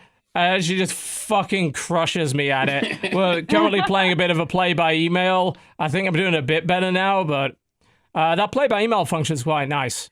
Because on iOS, it pops up a little notification when your shit's ready, and it'll, if you register with it, it'll email you. It's like, hey, you've got a turn ready. Oh, that's nice. Yeah, that's a cool little feature. I was messing around with a number of iOS board games. I was trying to find just some other good ones. You know, I wanted to learn a bunch of board games. I've been trying to learn Race for the Galaxy, which I'm having some weird mental block on, because it seems like it'll be exactly my kind of game. It's a tableau building game about, you know, taking over the galaxy. Yeah, that's totally my thing. That sounds like a TV game. Yeah, that's a me game, but I'm having issues with it. There's just something about it. I'm going to figure out, you know what, you got that kind of mental block on some game mechanic. I just need to find out what that is. But in the meantime, I played a game called, I hope I pronounce this correctly, Jaipur. Is it called Jaipur? I believe so. It's set in India, and it's a game about being the best trader that you can be. You know, you want to be an awesome trader with lots of camels, and camels are a resource in this game. And it's a very simple... Camels. Oh, camels, yeah, you can win games with camels, man. It's a very simple game in which it's a 1-versus-1 card game. You're playing against another trader, and you're trying to collect goods which you can then sell for a good price. Now, the goods are in a market row in the middle of the screen, and you get a hand of cards as well. And goods are worth different amounts depending on which level you're on. And there's only a certain number of goods you can sell before the pile of tokens that will pay you for those goods is exhausted. So once you've exhausted, I think, 3 piles of tokens, the game ends, and then it counts up the score for you. And you have to take tokens from the right. So in some situations, if you sell your goods early, you make more money. But in some situations, if you sell them late, you get more money that way. You also get bonuses if you sell more than three or more types of the same good at any given time. These tokens were like, oh, if you sell 3 of this good, you get between 1 to 3 extra points for it. If you sell 5 of this good, you get anywhere between 8 to 10 extra points for it, etc. And there's 4 different actions you can do. You can take a good from the market row, nice and simple one, then it's replaced with another one. You can exchange goods for either other goods in your hand or camels that you own. So you can accrue this big pile of camels, and then you can trade the camels for other goods. You can take all the currently available camels on the board, or you can sell a set of goods. And it's all about trying to figure out what the optimal way of making as much money as possible is without the other guy from also beating you at your own game. And also trying to kind of keep track of what he's doing. It's like, what is he trying to put a set together? Should I be trying to sabotage his set here? Or should I be going for something else? Should I rush for this? Because if I don't, maybe he gets it first. It's a surprisingly enjoyable game. actually. And I didn't think I'd like it. That sounded like the most boring game in the universe to me until I played it. And then I just played round after round of it. And it's like, fuck, this is compelling. This is really, really cool. So, Did somebody suggest it to you, or were you just like, why did you play it? I was just browsing through the board. There's a board game section now on the iOS App Store. Oh. And it was just on the list of recommended. There's actually a shit ton of board games up there now. So I thought, hey, I'll buy this. Why not? I'll give it a shot. It's highly rated. And it turned out to be a lot of fun. Gotcha. I played a board game this week. What'd you I played Fallout, the board game. I'm interested to know if this is any good or not. It's one of the most fun times I've ever had with a board game. Very cool. Really? It's really fun because they've literally taken all of Fallout and gone, okay, what if this was a 2-hour experience? So you've still got your special, you've still got leveling up, but they do everything in weird... It's slightly like... It literally is just a miniaturized version of Fallout. And you get loads of different campaigns. You get the Commonwealth, you get Far Harbor, you get Fallout 3, and it all sets up, and you've got quest markers you can put in some things. There's a whole big stack of quests. There's encounters and things. You get like... It kind of feels like every board game mechanic put in one game. And the only issue I had with it was we were having so much fun, we weren't really paying attention to who was winning or if the game was winning, and we kind of just go around going, I'm going to go over there and loot that thing. Oh, let's flip over this. It's a thing, run! And like, we got to a point where I was like being swarmed by like just endless amounts of enemies because of the way they respawn, and I was just having an absolute blast with it. And it's literally just, it's superb. It is superb fun. Really enjoyed it. That's a review. Brief one. Yeah, they've been really nailing it lately, Fantasy Flight, when it comes to getting licenses. They just released a new Civ game. They released Fallout. They're getting a lot of cool licenses for really awesome stuff. They're about to release their Warhammer competitor in the form of just a flat-out ground-based Star Wars Warhammer, basically, which I admit to thinking, you know what? Sure, I'm going to get the base set of this, and I'll get an ATST and a speeder and stuff like that. But I've been reading the rules for it, and it feels a lot different to how Warhammer as the game plays out. And I'm thinking, you know what? These are probably compatible. I could probably play both of these and enjoy them a lot. So I'm picking up that. I think it's called Star Wars Legion. It's out might be February, actually. They start releasing that stuff. You have to assemble it. So I'll probably get someone to paint it or whatever. But yeah, it's good. That's probably going to be really fun. I'm trying to think, God, what else are they releasing? Because Fantasy Flight are knocking it out of the park lately. They're about to release the Lord of the Rings cooperative card game on PC. Now, this is an LCG, I believe, the way they're doing it, not a CCG. So you're not buying packs. You buy the game, and once you buy the expansion, it has all the cards you need in it. And you're playing against the game. You're playing specifically against the game and the game scenarios, not against other people. So that's about sort of kind of building a deck and playing it optimally in order to beat the scenarios. That sounds pretty cool. It just popped up there's a store page now on Steam for it. And it looks like the art's really good, and I'm liking the look of that. And Fantasy Flight are also sort of pushing things in the direction of this living card game model instead of trading cards. They just... Oh, actually, no, it was WizKids that did it. WizKids made a game called Dice Masters. You might have heard of Marvel Dice Masters, Dungeons & Dragons Dice Masters, all that kind of thing. They're releasing a Warhammer 40,000 Dice Masters and stuff like that, but they're going to just have it so you buy the box and all the stuff's in it, instead of buying booster packs, which I thought was a pretty cool way of doing things. I think I'm much more...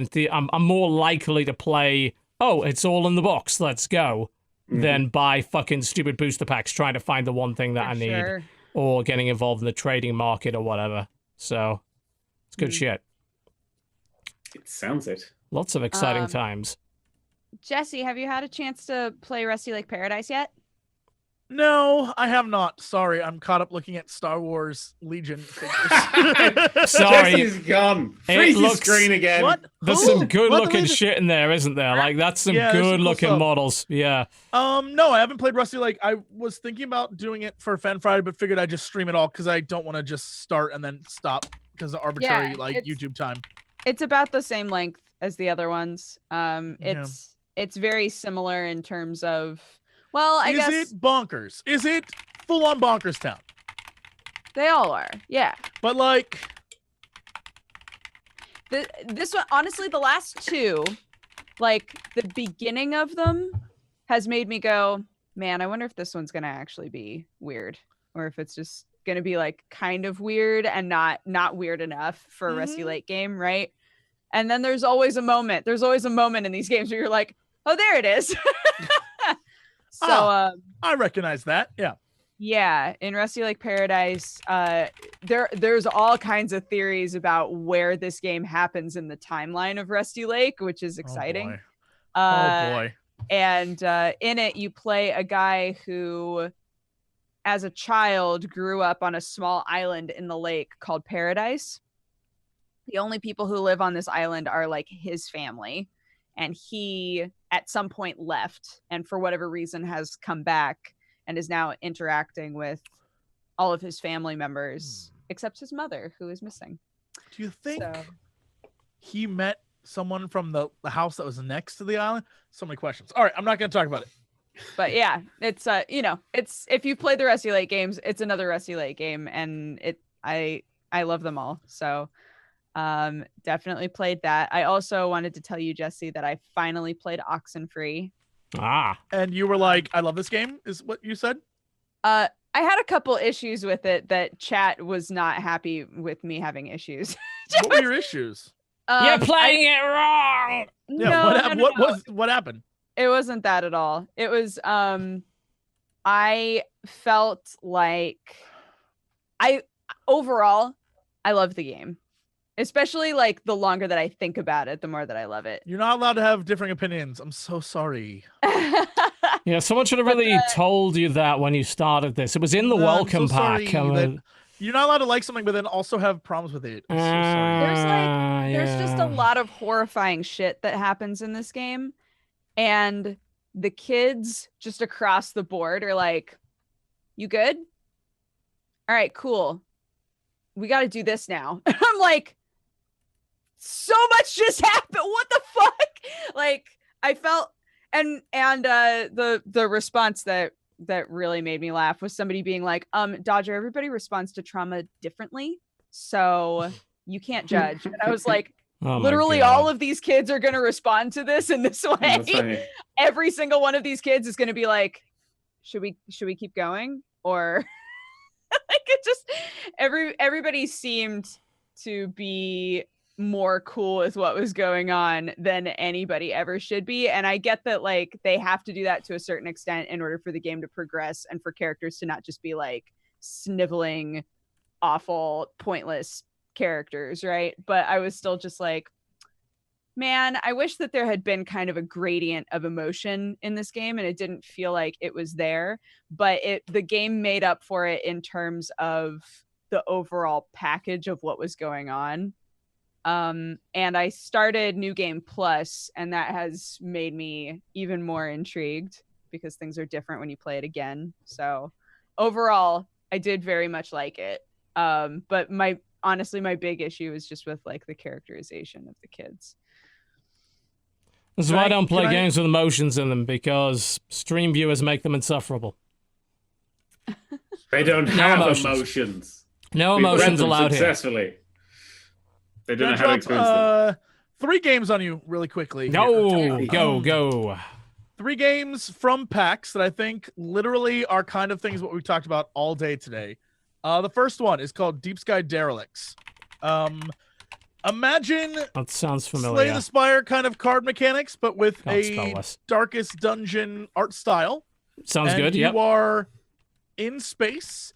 You choose at the beginning 3 space scavengers, and you go around to derelict spaceships. Yep. And complete missions and sort of like rob the ships blind before you run out of power and you have to leave or you die. And then you go back to the base hub and you sell stuff or re-equip your guys. You can like add things to every card so that your thing that did 8 damage before now does +2 fire damage to it as well. Shit like that. Is this already out? Because I feel like I've seen cutscenes for this before. I don't know that it's out. It could be already out, but I just found out about it this weekend. It is, which is exciting because that means I can play it. But it was very fun, very hard.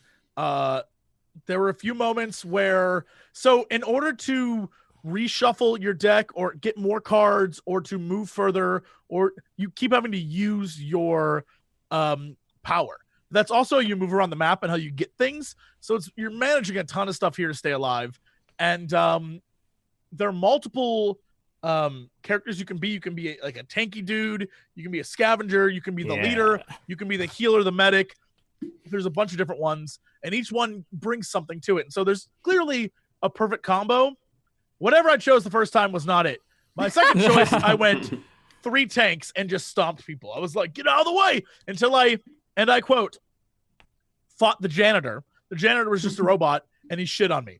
He was like, what are you doing on my ship? And shit on all 3 of them. Destroyed their shields. One guy, he like chopped off I don't know how he died. He vanished. He stopped existing. I got destroyed and was like, well, that happened. So it's definitely, that was a ton of fun. Well, that's going on the list. That sounds like that is perfectly up my alley. We are doing well on the discovery this particular episode. I'm liking it. What's the second one? What do you got? So the next game is called Y2K, as in like Y and then 2 I's and a K. Y and then 2 I's and a K. Yik, as it's called, but it's Y2K. And this is a game. I'm very excited about this game. That every time I go to a convention, people are like, yo, did you see that game that has you in it? And I'm like, what? And then I go see it. I'm like, I'm very flattered that you think that's what I look like. But then it's not on Steam yet, whatever it is. It's not on Steam yet. No, I don't think there's a thing for it, but you can just go to the website. It's like It'll be coming out soon. It's like YIIKRPG.com, I think it is. And, that postmodern RPG thing? I've heard about this. Yes, this game is literally Dodger. I played this and thought of you immediately and was like, this is going to be Dodger's jam. So I'm so excited about this game. Not only is it an RPG, first off, like I said at the beginning, people were like, there's a game with you in it. I was flattered till I played it, and he's like the biggest hipster who ever fucking lived. Everything he says, you're just like, I hate you. But so he, the premise is that you've come home from school, you finally graduated college, you get home, you are going to go run errands for your mom, and then you get a phone call, and the phone call's like, the world that you know is going to be flipped upside down and shit's going to happen. You're like, what? A cat comes and steals your mom's note, and you chase the cat down. And from that point on, literally end up in the craziest fucking fourth wall breaking, insane shit I've ever experienced. I was sitting there just like, what? The entire time. It's insane. It gets very bizarre, but the abilities, I think, is incredible. Every battle. You have to do? Yeah, like every battle is fought with minigames. So the main character collects records, and he uses different records as his like weapons. And so you have to spin the record and hit certain points to do damage. The female character that you meet, her weapon is her cat that literally attacks people. She launches her cat at people. It is bizarre. It reminds me of like Mother 3 and Earthbound and like sort of like a very weird. I was like, this is Dodger. This is all Dodger all day. I played it, was like, I know this girl is gonna love this game to death. It is very bizarre, and I had a great time playing it. I thought that was cool. But highlight of the show, I think this is my new favorite game. It's called Omensight. Omensight's a game where you play. The basic premise is the world ends, and you are this sort of ethereal being who has been tasked with figuring out how the world ended. So you reset the day every day to the last day of the planet. Oh, I'm already in on this one. I love that time travel fixing shit. Yeah, and so the way it works, though, is that it's very cute. Every one in the game, it's like an animal world, so everyone's a different like animal species. But the way it works is that as you proceed through the day, no matter what, the world always ends and you get sent back to the beginning. But anything you learn and any knowledge you get can be used to sort of solve this mystery of who ended the world. And the combat, like there's dungeon running, and the combat mechanics are very much like the whole dodge roll Arkham-y style of like blocking and stuff like that.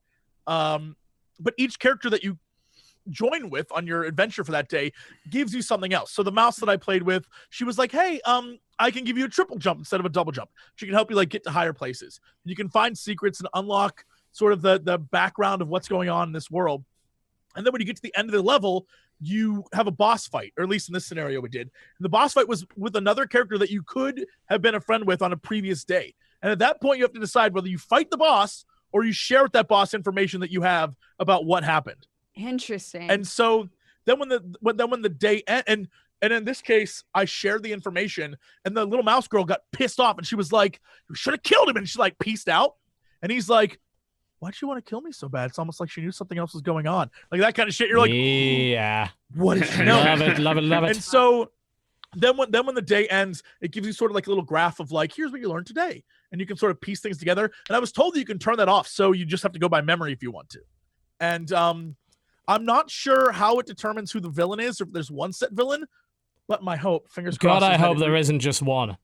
Right, my hope is that it's like every time you play, it's a different villain, because there's so many combinations of who you can play with and what you can learn, and so it's so cool. It was so much fun to play. And I was like, this could be it. This could be my big hit for the year.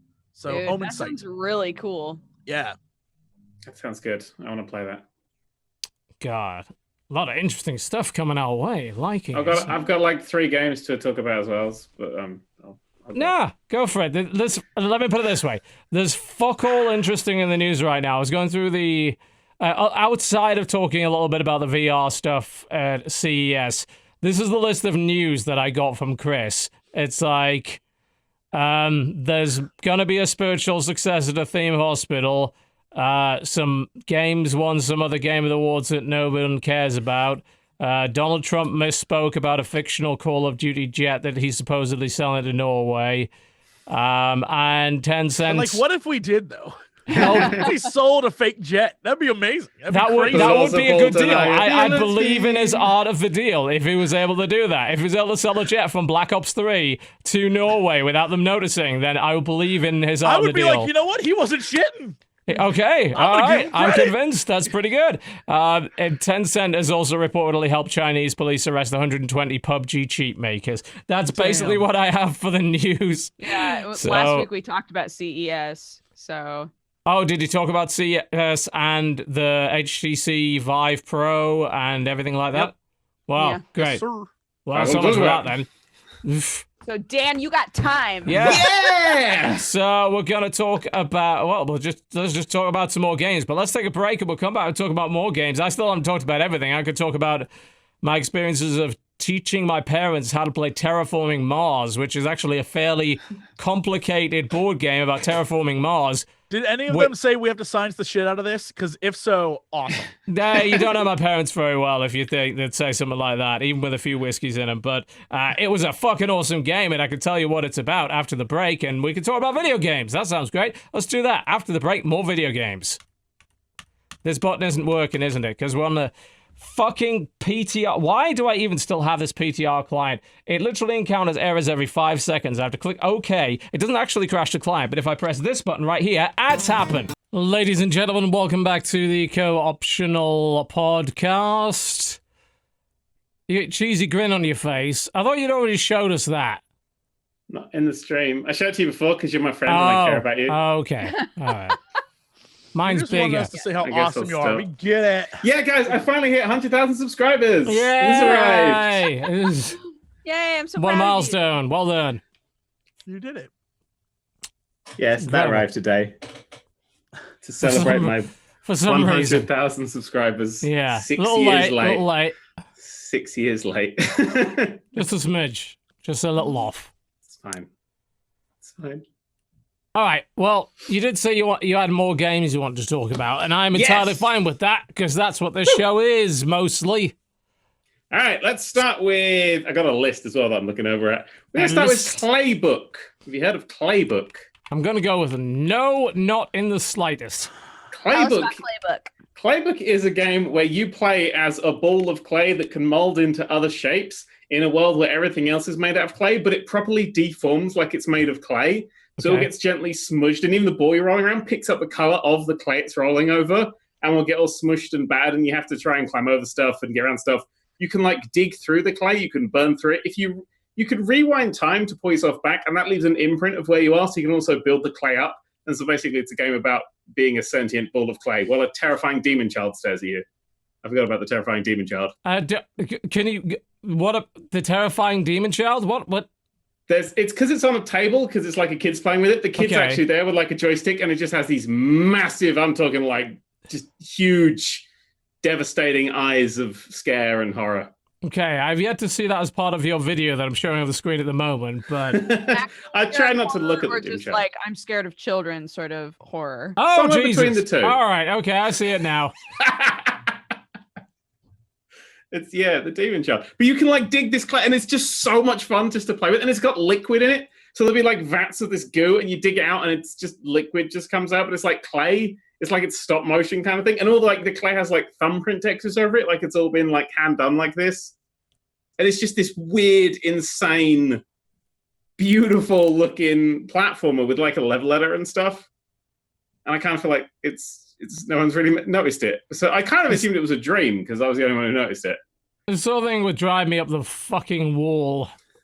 But you can turn into a rocket and blast around by firing clay out from underneath you. And then it's really hard to control. And then you can crash and dent and fold in half and you change shape and say, "Are you okay, Jesse?" This is real. It's on the screen. He's not kidding. He has a video of it. I mean, I'm looking at it. I don't know what I'm looking at. I mean, it's cool that it's all clay. I think that's like a cool art dealy, but I still don't know what I'm looking at. Each level has like a set of things that you have to do in it. Like it's fill up this space with water, or like fill up this space with yourself, or dig away at this bit. And so every level, like it's not like a sandbox. It's all go and do this thing. And every level has loads of different mechanics. It's like find this shape and bring this shape here. And so you have to like build bridges for little ropes to go over or dig a hole through. And there's lots of... It's like one of those games you go, oh, that looks like a cool tech demo, but they've actually built a game around it as well. So you can actually progress through this game, and it's a load of fun. All right. And it's not like, oh, it's art. It's like a plaything. It's a beautiful plaything. It's a toy. Yeah, it's a big toy with gamingness to it. With goals, yes. Yeah, which is kind of important, I feel, for games. But like the first time you roll that clay, and it just takes this little tiny layer out, there's little tiny little bumps out, and then your little ball starts to form, and it picks up the color of the other clay, and you're like, what is? And everyone's just ridiculously smooth, and it's the amount of stuff you can do, the amount of deformation you can get on the screen without the frame rate even hitching is incredible. It's real, Jesse. I saw it. I know it's real. I was looking at it. You were bouncing your balls. You doubt what you see, sir. No, you were bouncing Do you your doubt balls. what you see with thine eyes? No, I would never. Trust your feelings. You know it to be true. I wouldn't do that. I would never doubt you. Me? What? Never. You've been playing Democracy, haven't you? No. You've been playing Democracy 3, haven't you? I've done two things. You allowed a Twitch chat to be involved in this, didn't you? I did a stream where I was running it, and Rebecca was my VP, and you made a horrible mistake. Every now and then we put votes to the Twitch public, and I was assassinated 3 weeks in. So Great. I'd like to point out, since then, I have played it, and I had an election, and I tweeted the picture of this. I had an election where not a single person voted for the other side. 64 million UK votes for me. Neil, they didn't even vote for themselves. It was just me. Everybody just voted for me. I had 100% popularity. It does sound like the shenanigans going on with that. It's once because after the stream, I kind of actually properly dug into it for a few hours, and it's not realistic in any way. And there's lots of things you can do. It's more like it's kind of just saying, "Hey, what happens if I go to America and say you can't have guns and everything collapses?" It's great. You get shot most of the time. You go there, you get shot. As simple as that. Which pro tip: turn assassinations off. Might have proved your point. Really, it's like, oh, you probably shouldn't have had guns then, because look what happened. Well, never mind. Yeah, turn assassinations off where you try and run America. That was my pro tip for that. Yeah, I think I tried to run America once in Democracy 3. It did not go down well. They shot me before my first turn. The first time I turned, I'm like, I'm president. And someone was like, nope. No, not anymore. You're not. Oh, well. It is fun to see how things flow into other things and all that kind of thing. It's a neat enough little simulation. It's visual enough to be accessible without being completely over the top. Yeah. I got a little confused because it's like unemployment green. I'm like, hey, unemployment's green. And it's like, that means unemployment is going up. And I'm like, wait. Wait, what? Green and red are not your friends in that game. I was like, unlearn that green is good, up is good, down is bad. Unless it's a thing where you want it to go up or down. You have to think every time you go, unemployment, that's going up is bad. Okay, let's fix that. Right. And so you have to kind of go back on yourself. But yeah, I managed to... That would be difficult mentally to like parse each individual thing into, is this good or bad that this is high? Yeah. So on my term where I was 100% popular, I got to my 12th term in office, and I kind of went, all right, now I'm losing because global warming is such a thing that you cannot stop because there's a bar that is like year, and so the longer you play it for, like this, the more you just cannot win. And it got to the point where I was like, everybody's dying, and I literally can't do anything about it, and there's no way of stopping it because literally we're being punished because time is a thing. So that's a slight problem with the unlimited game. Like, just look to the damn powers accord, man. Take it over. There's no way to invade. You can have a military, and they kind of just sit there.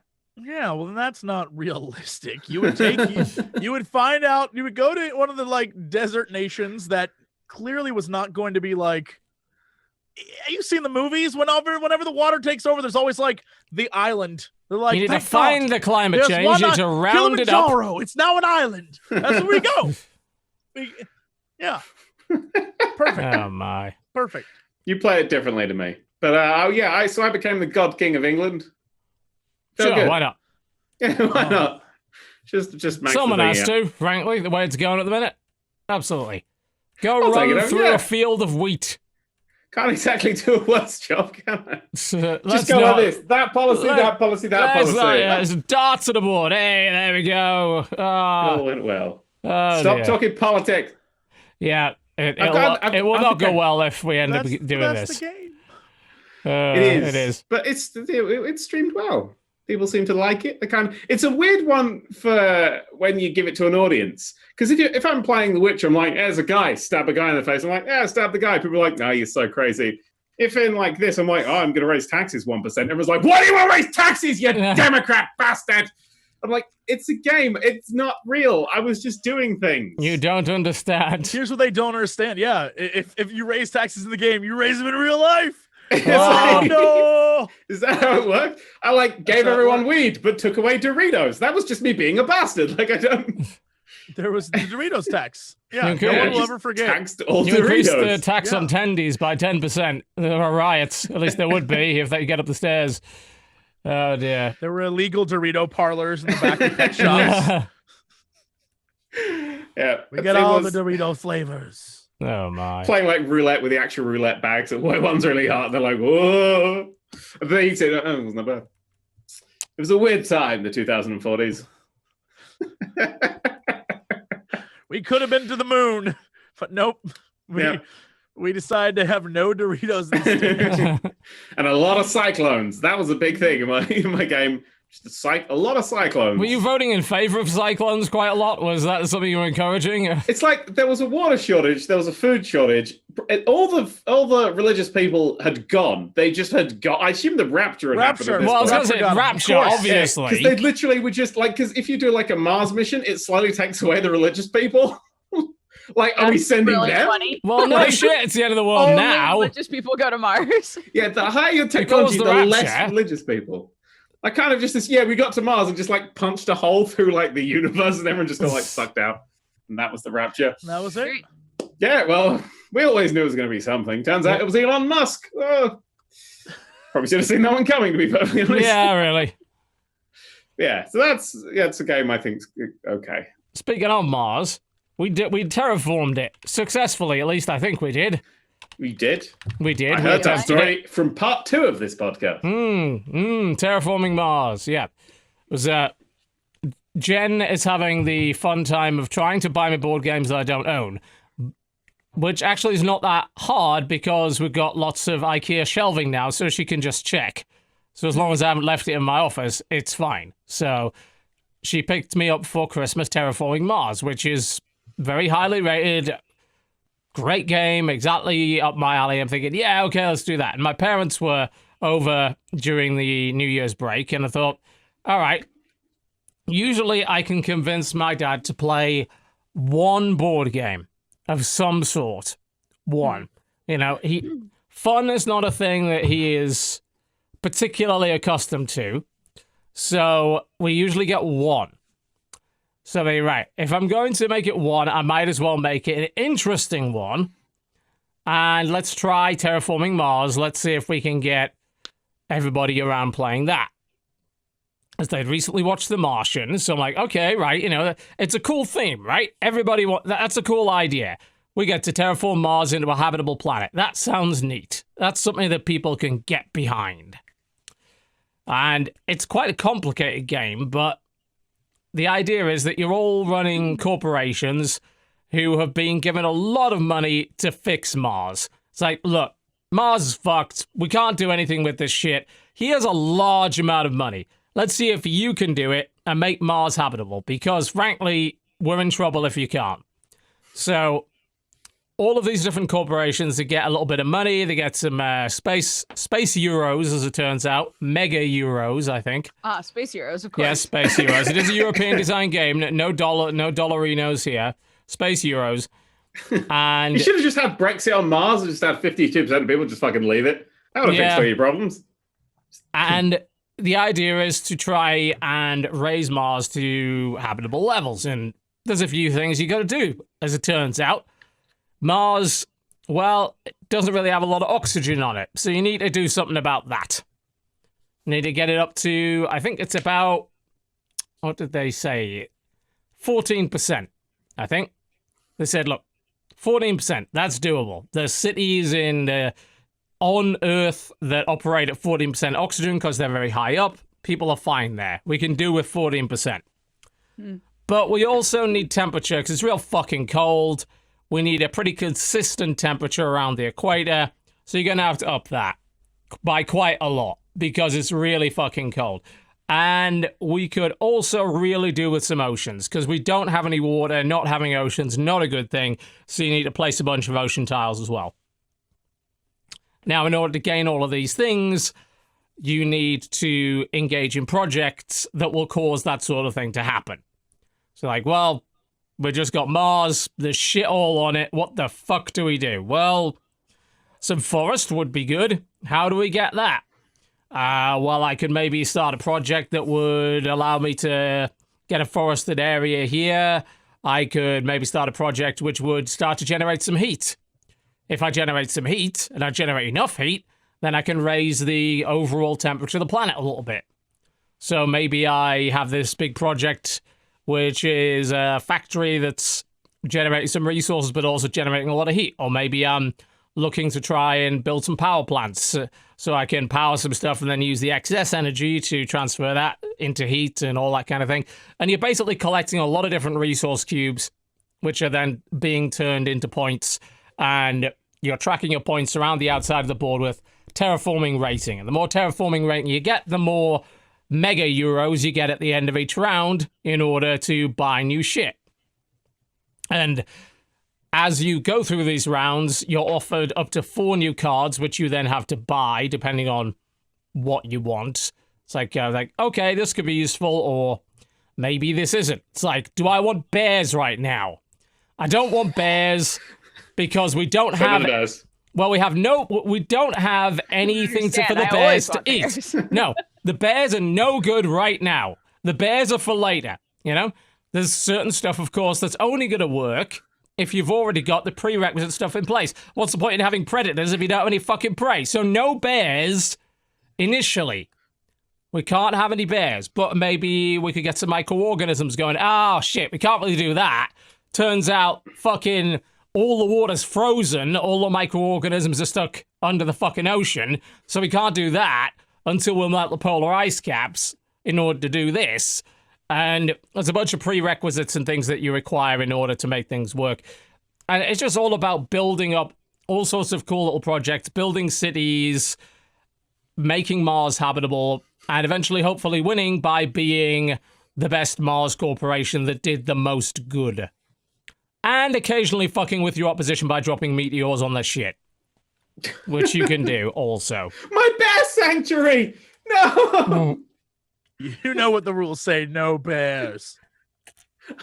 Told you, this no one bears. corporation's just like, all right, we've got Terraform Mars. What's No the first bears step? yet. Bears? Yeah, bears. Fucking bears. Bears. Just bears, just landing in pods like fucking Halo.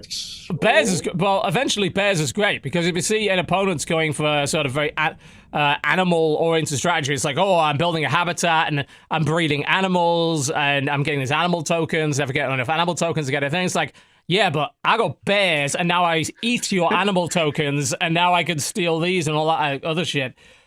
I got bears and camels are my currency. Come Indeed. on. It is. It's really fucking fun. Like teaching it was a terrifying experience because I barely knew what I was doing. I'd spent a good couple of days trying to read the rules, trying to get this fucking thing into my head, trying to figure out what was going on. I usually play best when I get it to the table and everything clicks, but then I'm trying to teach 3 other people who have no fucking clue what's going on. Like, yeah, I'm gonna have a fucking panic attack. But it turned out to be a hell of a lot of fun. The only complaint I've got about it is that the component quality is absolutely awful.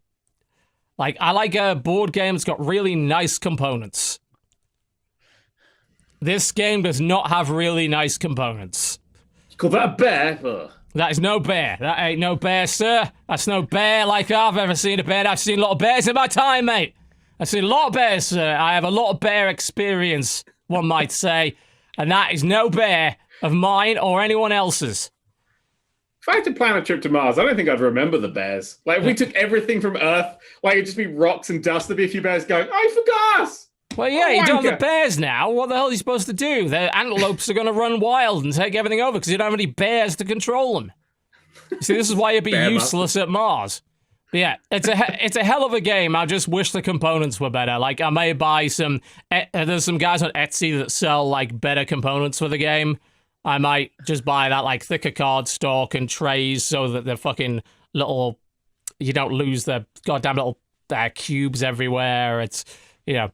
But it's a hell of a game. We really actually enjoyed it a lot, and I did not expect my dad to like it, of all things. But I think the theme really helps. Especially if you've seen The Martian. Like, use it on someone that has seen The Martian at some point in the last few months, and you will have more luck getting them to play it. I will say that. Sounds good. Yeah, some good shit. Yeah. I like the bit about bears. That was my favorite bit. That was good bears, yeah. Never quite gotten around to my bear strategy. Next time, though, I'll be keeping an eye out. Next time the bear strats are going to be top tier. Yeah, I'll keep an eye on natural reserves. I'll see what we're doing. Oh, you're starting a little worm colony over there. Maybe some ants. All right, I know what that's going to lead to. I'm going to prepare my bears, and when the time comes, your sanctuary of antelope, I'm going to eat them. I'm going to eat all of them. What kind of man sees an ant and goes, "Gonna need a bear to fight that"? Well, you got to think ahead. This is a generational game. Who thinks ahead of bears? Hundreds of bear. years. I can't have this job, bear. Hundreds of years. Another bear to fight that bear. You know, this is a very complex organization we're running here. We've got to think ahead. Our corporate strategy has to involve bears. I didn't remember bears in The Martian, to be perfectly honest. I don't think there were many bears in The Martian, not that I'm aware of. Yeah, which is probably why it didn't go as well as they thought it would. Simple as that, really. It would have been less lonely if he had a bear companion with him. Would he? It would have been lonely for long. It's just, all right, it's a bear. I mean, the bear would have probably, let's be honest, yeah. I mean, it would have been a shorter movie, all things considered. Just like the next Alien films, the cryostasis pod opens as a fucking bear comes out. More just intimidating than the later Alien movies, I tell you. All right. Who else has got any other games they've been playing this week? Me, sir. Me, sir. You got lots of stuff, haven't you? Yeah, I like it. Crap ton. Yeah, do it. What you got? PayDay 2 VR. Right, VR PayDay 2. Yeah. Like, okay, right. So, explain to me the difference between PayDay 2 and PayDay 2 VR. Well, PayDay 2 VR is PayDay 2 in VR. Whereas PayDay 2 is just PayDay 2. Okay, let's rephrase. Why PayDay 2 in VR? PayDay 2 VR is a free update that's currently in beta. You can opt into it on Steam for PayDay 2. It is the full entire game, and you can play it in VR. including multiplayer. So if somebody's playing it not in VR and you're in VR, you can actually play together. Okay. Why? Because I don't have 2 VR headsets, and me and my wife like to play PayDay. So now I can be here looking like a right tit going, ah! And then Rebecca's just there going, click, click, click, murder the things. It's nice. It's literally the best VR game I've ever played. It is insane. It is intense. Why is it so good? So goddamn intense. Because PayDay 2 is a game where everything just runs at you all the time, and you have to kill it, etc. But it is just a standard FPS, pretty much the mechanics, but giving you the ability to shoot around a shield. If there's a shield, I literally run at it and then start going, get round it there. Like, I Superman punched a guy because it was the best course of action. So I ran at a guy and just Superman punched him. I think I was holding a spade at the time, which made it even more hilarious. Superman punched him and he flew out of a window, and I just watched his corpse go on the ground, and I went, oh, this is literally the best thing. I'm not taking the headset off. This is where I lie now. So you don't have any problems with motion in that game? Because that would say that you need full motion, right? You can play it with the motion thing. I use the teleport still. I have no problem playing with the teleport. That seems cheating. It's not, because people can still shoot you on the way because they don't render you as teleporting. If you're playing the multiplayer, while I'm teleporting around, Rebecca was seeing me walking around like normal. Oh, that's an interesting solution. So you still exist in that time, and you have to, when you press and hold the button, it holds down to get a run. So you have to kind of, it's genuinely really well done. Interesting. You get the only advantage I really found was that I can take out shields a little better, and I can get into little corners and hide. I'm like, oh god, it's okay, run. But it's just pure intensity. As soon as everything goes wrong, and oh my god, everything goes wrong quickly in that game. The amount of things I've had to relearn, because there was like a window that I was just screwed. I was doing like stealth mode. I was like, I'm gonna jimmy this window open, and I looked up to the window, and my head touched it, and the window just went, and the whole place was alight. And I was like, oh, come on. I just went, oh, boom. Oh yeah, I understand why that went wrong. But because I've always had a problem in VR with things coming at me. I don't anymore, because everything in that game is just beelining for you. And in playing with the AI, having your AI teammates, you can now throw bags at the AI, which is something that was missing with PayDay 2 for ages, so they're actually useful. And you can command them, and you literally scream them like, and they then come over to you, and it's literally, you start it, and after 2 minutes, just sweat. Just pause. You're gonna have to burn the pads on the front of the Vive. Sounds like exercise to me. It is. I literally have it as part of my exercise regime now, because it gives you that. I mean, you can literally play as John Wick. He's one of the DLC, and I have John Wick, and I'm literally there going like, but what's great is if you have 2 weapons and you hold them left, right, and start shooting. The person playing on the other side will see your little guy, because they don't animate in VR. They just look like a normal player. We'll see you just going like bang, bang, bang, bang, just turning. Okay. Which I think that's the silly part of doing it with. That's if you're doing stupid stuff, which I like to do. But it just gives you that much just freedom to piss around with a fantastic game. And because it is literally the full game. They've done it so well. Because I've been playing LA Noire VR, which is great, but it's only a small section of it. Yeah. Fallout 4 VR, which is like a fucking mod, £40 mod for Fallout. I've not heard great things about that, honestly. It's all right. It's Fallout. I like building settlements in VR because I look at it and go, oh, that's nice. But I haven't touched it since I got PayDay, because PayDay's free. It's a free update if you're already on the game, and it's insane. And it's insane much quicker and much more constantly, and it is tiring. But just the act and the way they do your inventory is you look down and you get little squares and you pull everything into inventory. So if you need a knife, you could just reach down and grab a knife. I love that. And Arizona Sunshine does that really well with reloads. The zombie one. Yeah, where you got your gun in your hand. You if you want to reload it with a magazine from your belt, you just go down there, reload it that way. It feels pretty fucking great. You can just say, you can have easy reloads where it just reloads, or you can have it where you have to click it down. I kind of want the hot dog sauce hand grenade reloading, where I'd have to pull it out and then get another one and click it in and work out how the thing works on the instruction manual and panic. They don't have any of that at the moment, but it is just pure. I've injured myself a few times. You know what? It sounds dumb as hell, but you were so happy. It's genuinely. I know it must be fun. I genuinely know, truly, in your heart, it must be fun. It is so much fun because you literally because it's got incredibly loud music playing because I keep the music really loud and it's doing its dubstep stuff, which I'm not fond of. But the moment that the bass is about to drop, I'm like, all right, fucking gonna kill some things now. And I just literally I jump on a car and I'm like, and then he's like, I just have the whole time playing. I just have the biggest smile on my face. It's the most fun I've had That's in what VR. matters. That's awesome. Yeah, that's what matters. I look like a tip, but it's great. You got me. I asked why, and you gave me a why, and that's all I needed. I'm sold. Yes, and you sold. You just have to buy PayDay 2 because it's a free update on the PC, which is And a full VR rig if you don't already have one of those, obviously. Who doesn't already have a full VR rig? I want my to pro find a 10 by place 10 to meters. fucking That's what put I want. it. I want 10 meters by 10 meters. I have that. I have a room in my basement that was perfect for that, but the basement flooded and I had to have it rebuilt, and the contractor hasn't fucking finished it yet, and I'm pissed. I want my damn holodeck. Well, just play games set in swamps. Left 4 Dead VR, that'll happen. It would mostly be Just play the swamp like levels. ones with drywall and exposed nails. I think it would be mostly the experience that I get from that right now. Like, carefully. Very carefully, yeah. It's like, is there a way to sort of go around the nails when you initially set up the area? It's like, don't go there. That's a trap. That's a bear trap right there. No. What's with you bears today? It's just a common thing. He is a bear. Yeah, I recommend PayDay 2 VR because it's just. I take it. It's my favorite game to play. My favorite VR experience is Stage 9, which is the recreation of the USS Enterprise D. Ah, yeah.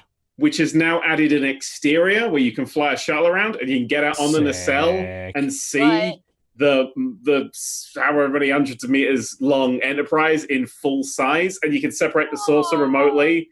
And I did that, and I was like, I'm just going to sit here and cry for a while because that's the Enterprise. Sounds like it would make That's me a cry, cool yeah. thing. My first thing I did was I stepped forward through the you start on the turbo lift. I stepped forward and I walked onto the bridge, and I went, oh god, VR is amazing, and that is getting updated a lot. It's not like one of those things like we're going to make the Enterprise. They're doing a lot of work on that. They've just added like NPCs, so there's NPCs walking around optionally, and they've got like a phaser somewhere hidden in there, and there's tripods and stuff. But now you can fly the shuttles. Very tetchy controls on those shuttles. Oh boy, I let my dad play it, and we did a video on it, and literally I think it was like 20 or 25 minutes of my dad just trying to park a fucking shuttle.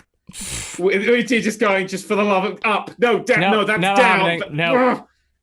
It was just, and then he managed to crash it through the shell bay doors. But yeah, getting the full size. I mean, the saucer section had gone off by that point. We were like, oh well, bye. Well, see ya. But getting it back, that. Just that scale that VR gives you, and it's just that's an amazing experience. That's my favorite VR experience, but the favorite VR game at the moment is PayDay 2 VR because, God, it's good fun. Good to know. Good to know. Who else has been playing video games? Anyone else got anything else that they missed out? I have Opus not. Magnum, you've been playing that? Dude, Opus Magnum is so good. It's just addictive. It's just pure addictive. Right? Oh, Dan, I knew I liked you. Yeah, you sit there and you're like, how the hell do I do this? And then like cut to like 20 minutes later and you're like, okay, if this works, and you got like an arm going like, you're like, just play. So cool. Yes. Dan, you get me. You get me. Got like conveyor belt systems. It's like assembling a car and you get like no good thing. And I'm like, I'll optimize it. It'll be better. I just have to finish. I just have to do it. Yeah. That's it. It does kill me inside when you get to that final screen and it's like, well, most people did this more efficiently than you did, but it works. And I'm like, yeah. I gotta go back. You just have the terrible side of all the graphs. You're like, but I did it. I want like, at the end of Mario, you can just get one firework. That's what I want. That's all I want for the end. I finished the level. Participation. Yeah. It says, well done. Yeah. You turned up. Oh, thank you. Right. I finally played. Octo and I have wanted to play for a while. A escape room game called We Were Here. They're making a second one called We Were Here 2 that's coming out fairly soon. We were still here. We never left in the first place. It's kind of cool because it's for 2 people and one person is at the beginning dubbed the explorer and one person is dubbed the librarian. We didn't notice this when we started playing, so we had to sort of realize like, oh shit, this is what's going on. But basically, one person is thrown into an area with lots of books and maps and like diagrams and things like that, and the other person is just in a small room in a dungeon. And the person who has all of the maps and things has to try to figure out like, okay, what thing are you seeing, and then find what correlates to that and try to help guide you through. So you're gonna kind of keep talking nobody explodes vibe, except without the exploding? Kind of. There are I think in that game there are like, actually I'm not gonna say exactly how many, but there are a few different like puzzle events in there where there's a time limit for sure. Like for example, in one of them you're outside and you're like, oh, it's snowing out here, and slowly, if you're the explorer, slowly the ice like creeps in and you can see less and less and less, and you eventually just die in the snow. Nice. So there's stuff like that makes it so you have to figure it out fast. I was very lucky to be playing this with somebody like Octo, who looks at something and goes, oh, I know what this is.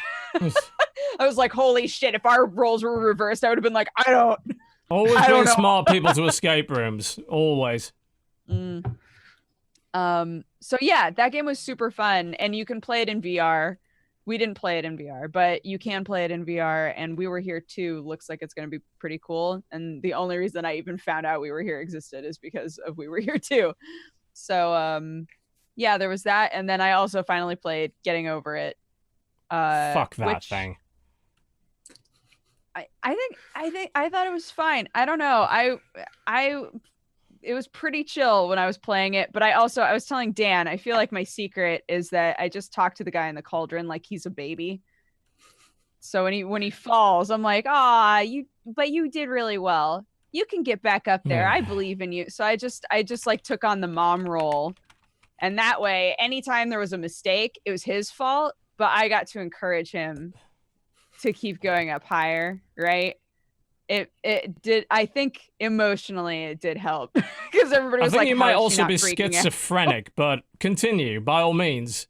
Yeah, that was mild my method dementia for just letting myself enjoy getting over it. And for anybody who might ask how far I got to the like postal boxes, which I've been told is like a third of the way through the game. So for my first try, I feel like I'm doing all right that way. Not too shabby. Not too shabby. Not my kind of thing. Never will be. Don't see the appeal in the suffering, frankly. Yeah, the controls are very different from what I thought they were going to be. I literally didn't expect that the only thing that you use is the mouse. It's like, well, that's the co-op dev for you in a nutshell. So it's like, how can we make this as difficult and absurdly horrible as possible? Sometimes you get those good swings going on. You get like a few good swings in a row and you're like, I'm unstoppable. And then you just eat shit. Yeah. Those are good moments too. It's the way to go. Thank you. I think that's about it. I'm trying to think of...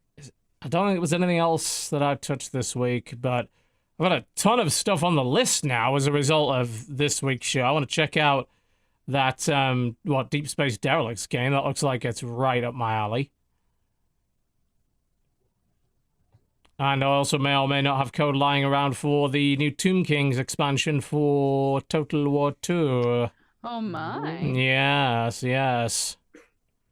Oh, I played Earth Defense Force 4.1, the game with all the insects. Good. I'm arachnophobic as shit. It was the worst stream of my entire life. It's so good. No. I will I play killed EDF 3 with you. spiders. I leveled a city. I will play EDF with you. I will. Could you kill all the spiders? I will.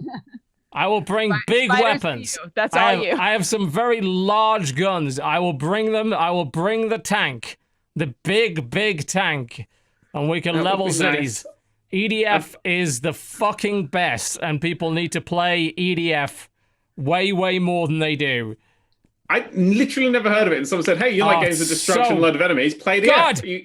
And I went, "Okay, I'll play EDF." And I started playing. I was like, "Oh shit!" Yeah, big 4-player co-op, kill all the space alien spider fuckers, and also there's a full-on song in the game that you can make your AI guys chant. Not if they're dead, as I found out a lot. To save our mother from any alien attack. Something, something, something, something. Can't remember the rest. Right, what is it? To save. Here it is. I found the lyrics here. No, the EDF deploys. That's it. Yeah, it ends with the EDF deploys. Yes. Our soldiers are prepared for any alien threats.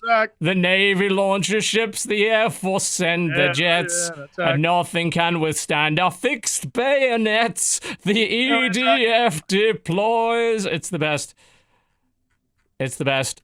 They say that. It's not. It's a fucking nightmare if you're right. It was literally, there's a spider the size of the building. I'll be back here bombing the fucking shit out of it and killing everyone.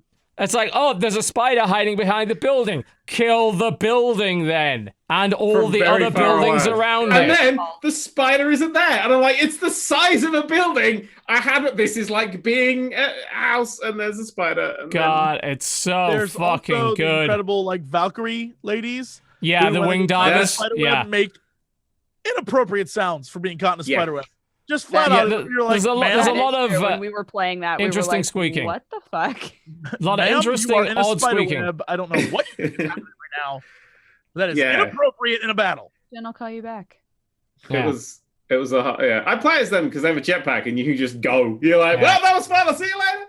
Yeah, we need to just play it. 4-player co-op, just go for it. That game is bonkers and amazing. I can't believe it actually made it to PC. Of all the fucking games to actually make it, it made it to PC, and that's incredible. Yeah.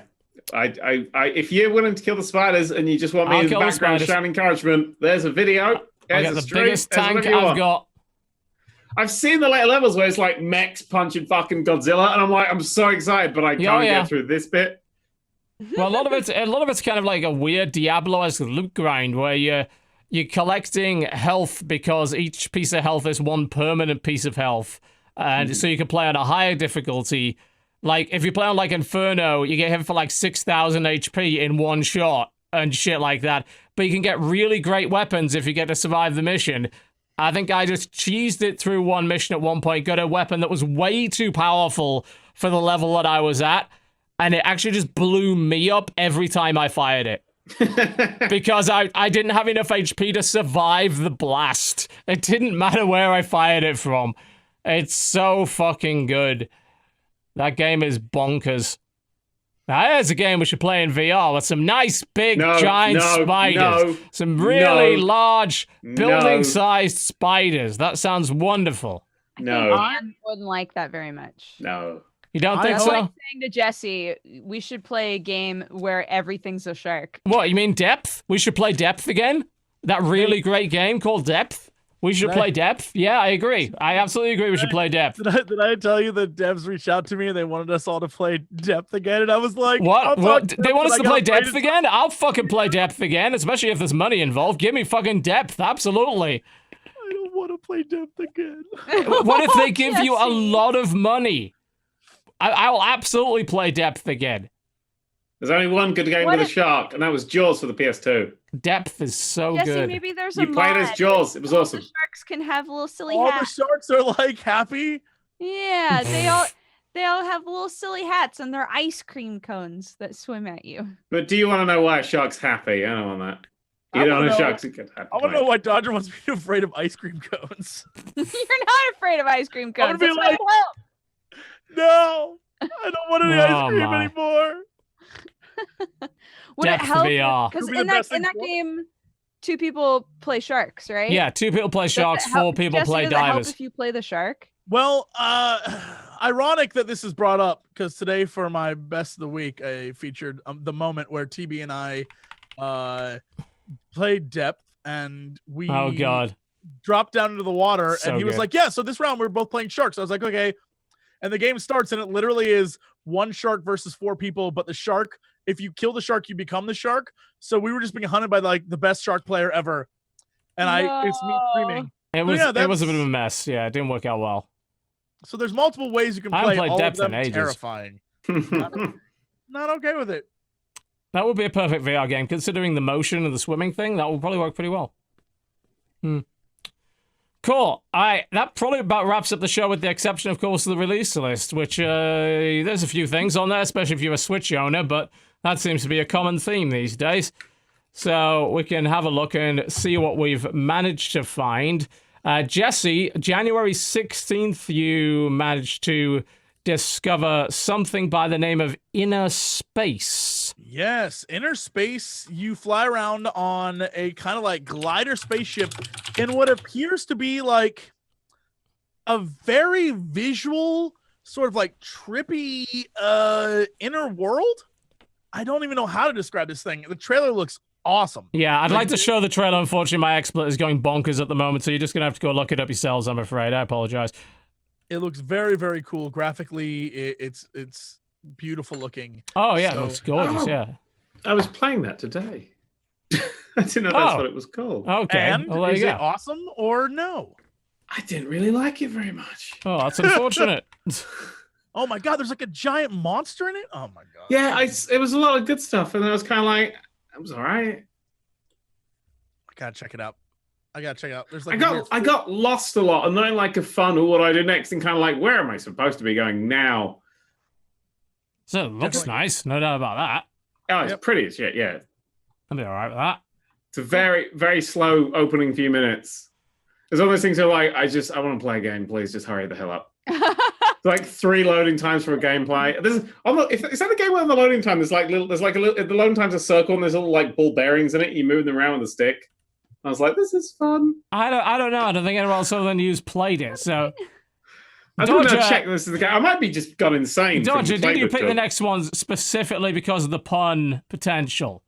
God damn it. Or do you actually think this looks interesting?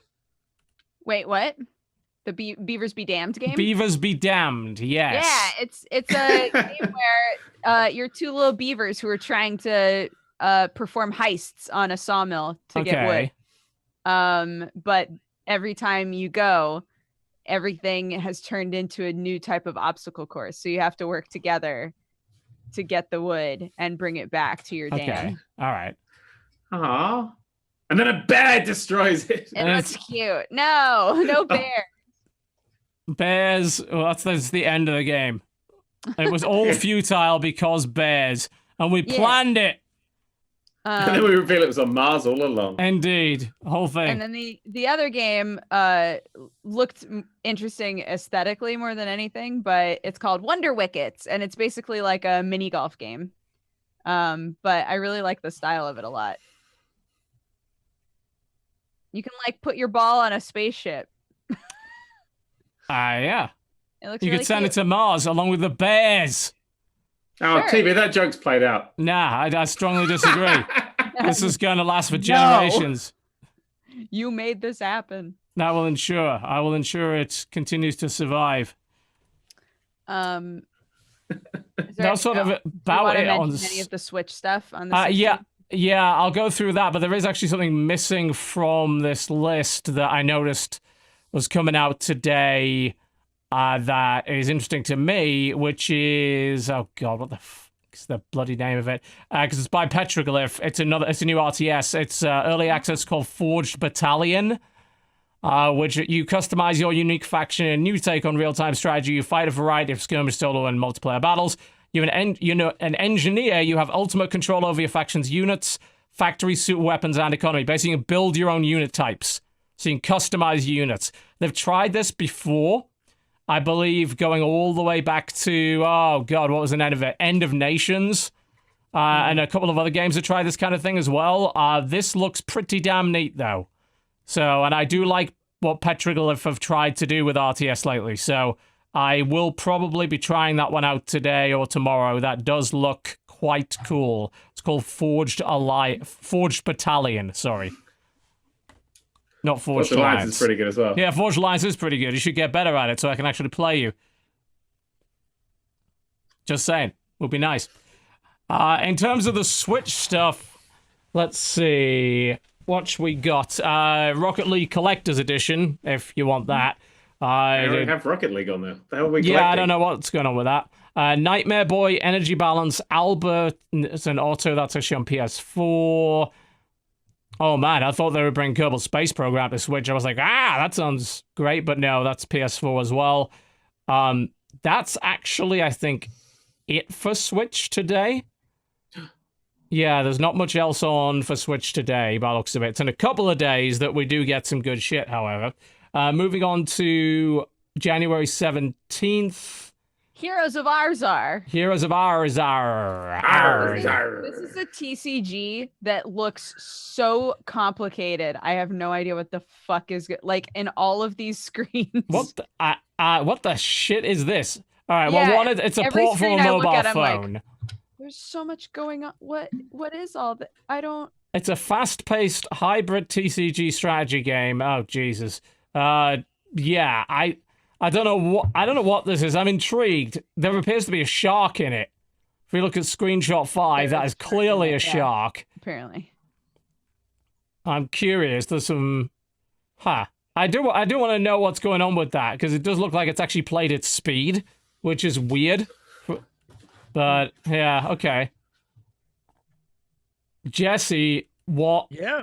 What is Next this? Game, 4 for the money. Looks like a cooperative 4-player sort of Nintendo-style game where you were trying to heist different stuff from an evil corporation. So you're working together with kind of goofy Nintendo rip-off looking characters trying to sort of go through the different levels and get some cool stuff done. I think it's awesome. You've got to utilize your different color-coded skills to get through things and all that sort of thing.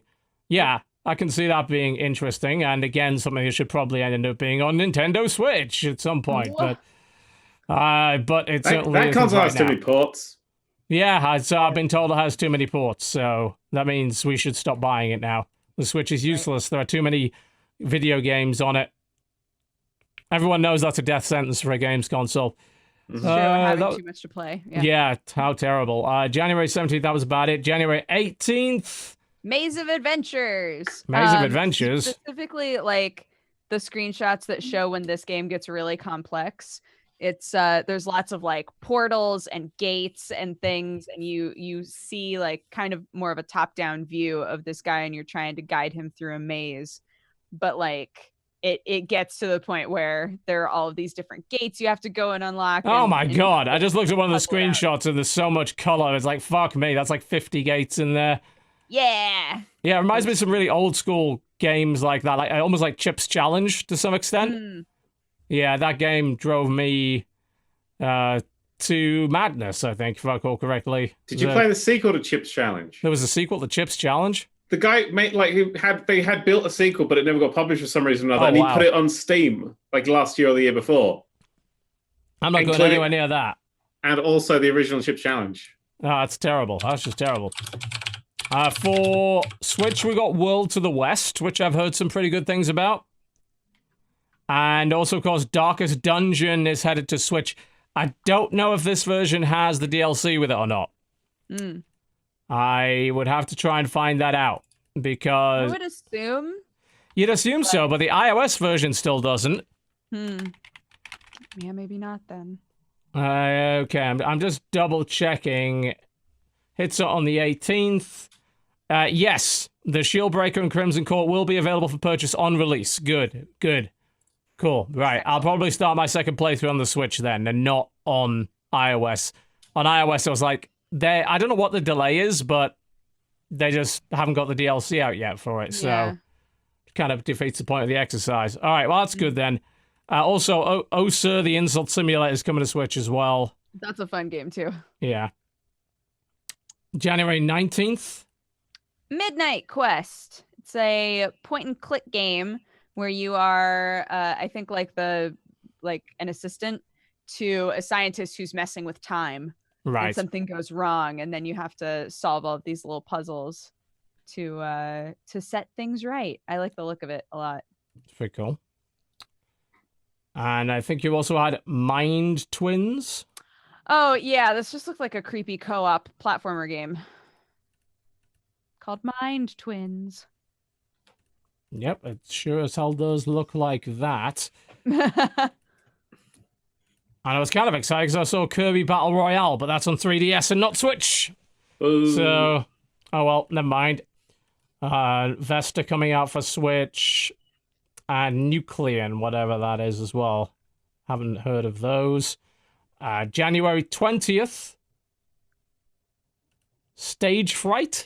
Stage Fright. Yes, it's a rhythm game, but it's also a horror game. Yeah, this is an interesting idea. Is it?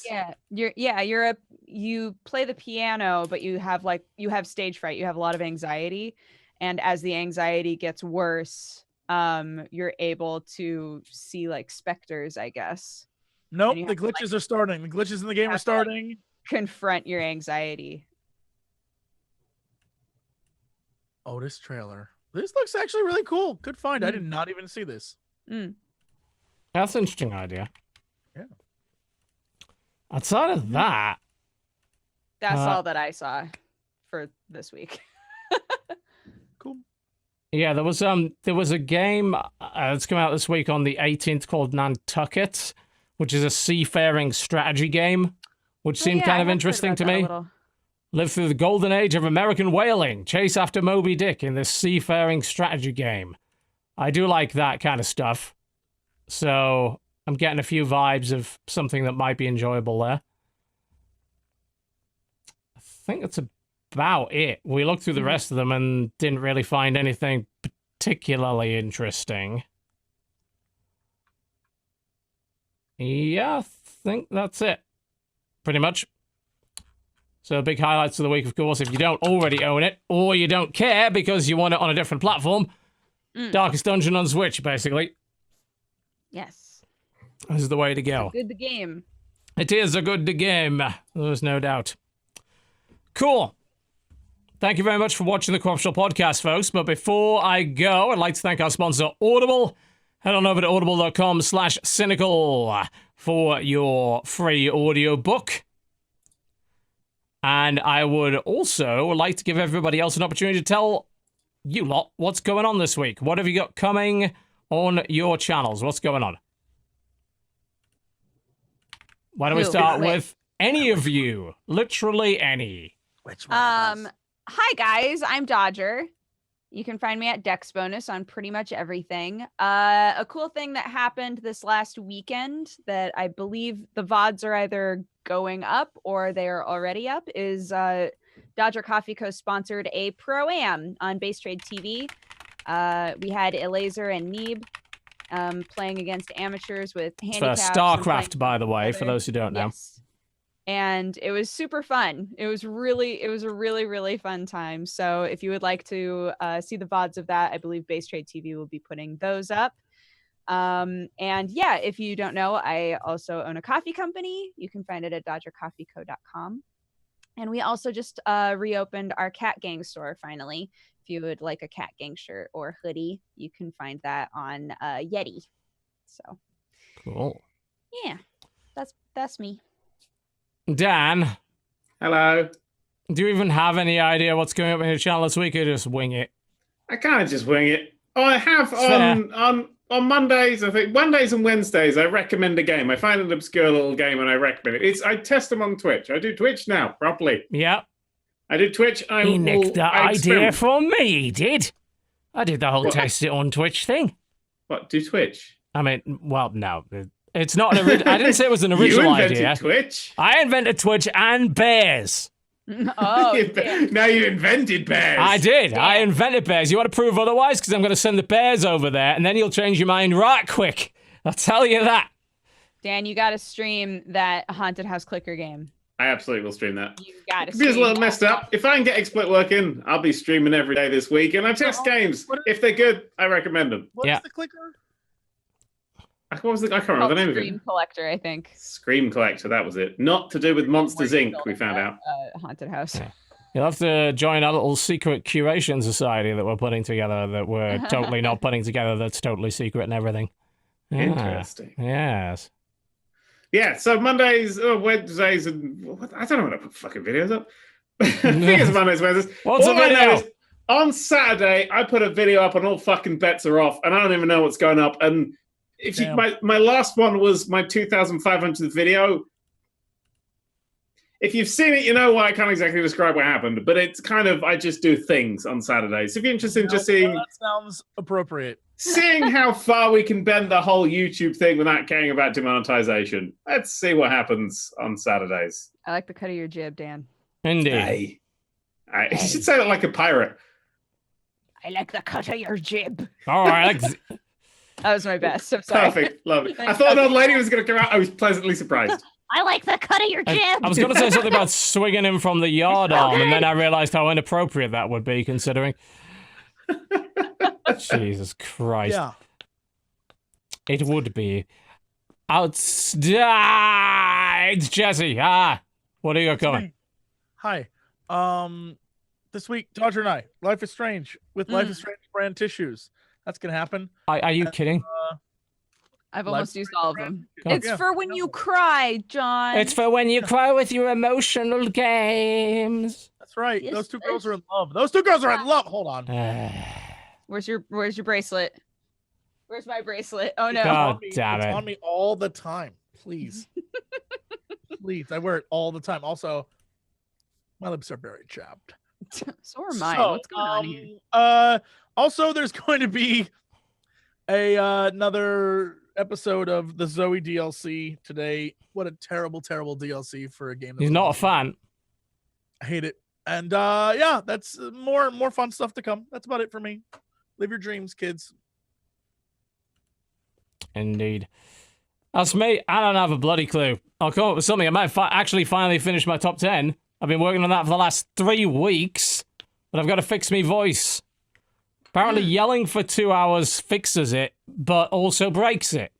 So that's not really convenient. We're working on it, okay? We're working on it. Get that out of the way, and then we can do some other stuff. I mean, I don't know about you, but I'd like to play some board games with a lot of you. I think that would be good. Oh, I think fun. I think we could do something with that. I think that would be great. And EDF. EDF. Yeah. Defense Force, not the other one. To save our Mother Earth from alien attack. Yes. Sounds like a good idea to me. Outside of that, this has been the Corruptional Podcast. We are about done. Thank you very much for watching, folks. Head on over to TotalBiscuit.shop. Buy my goddamn merchandise. You lied when you said you wanted long sleeve shirts. You're a bunch of liars. We want long sleeve shirts. You didn't fucking buy them, did you? Didn't think so. Buy my goddamn shirts. All right. Thank you very much for watching, folks. We will see you next time. Goodbye. Bye-bye.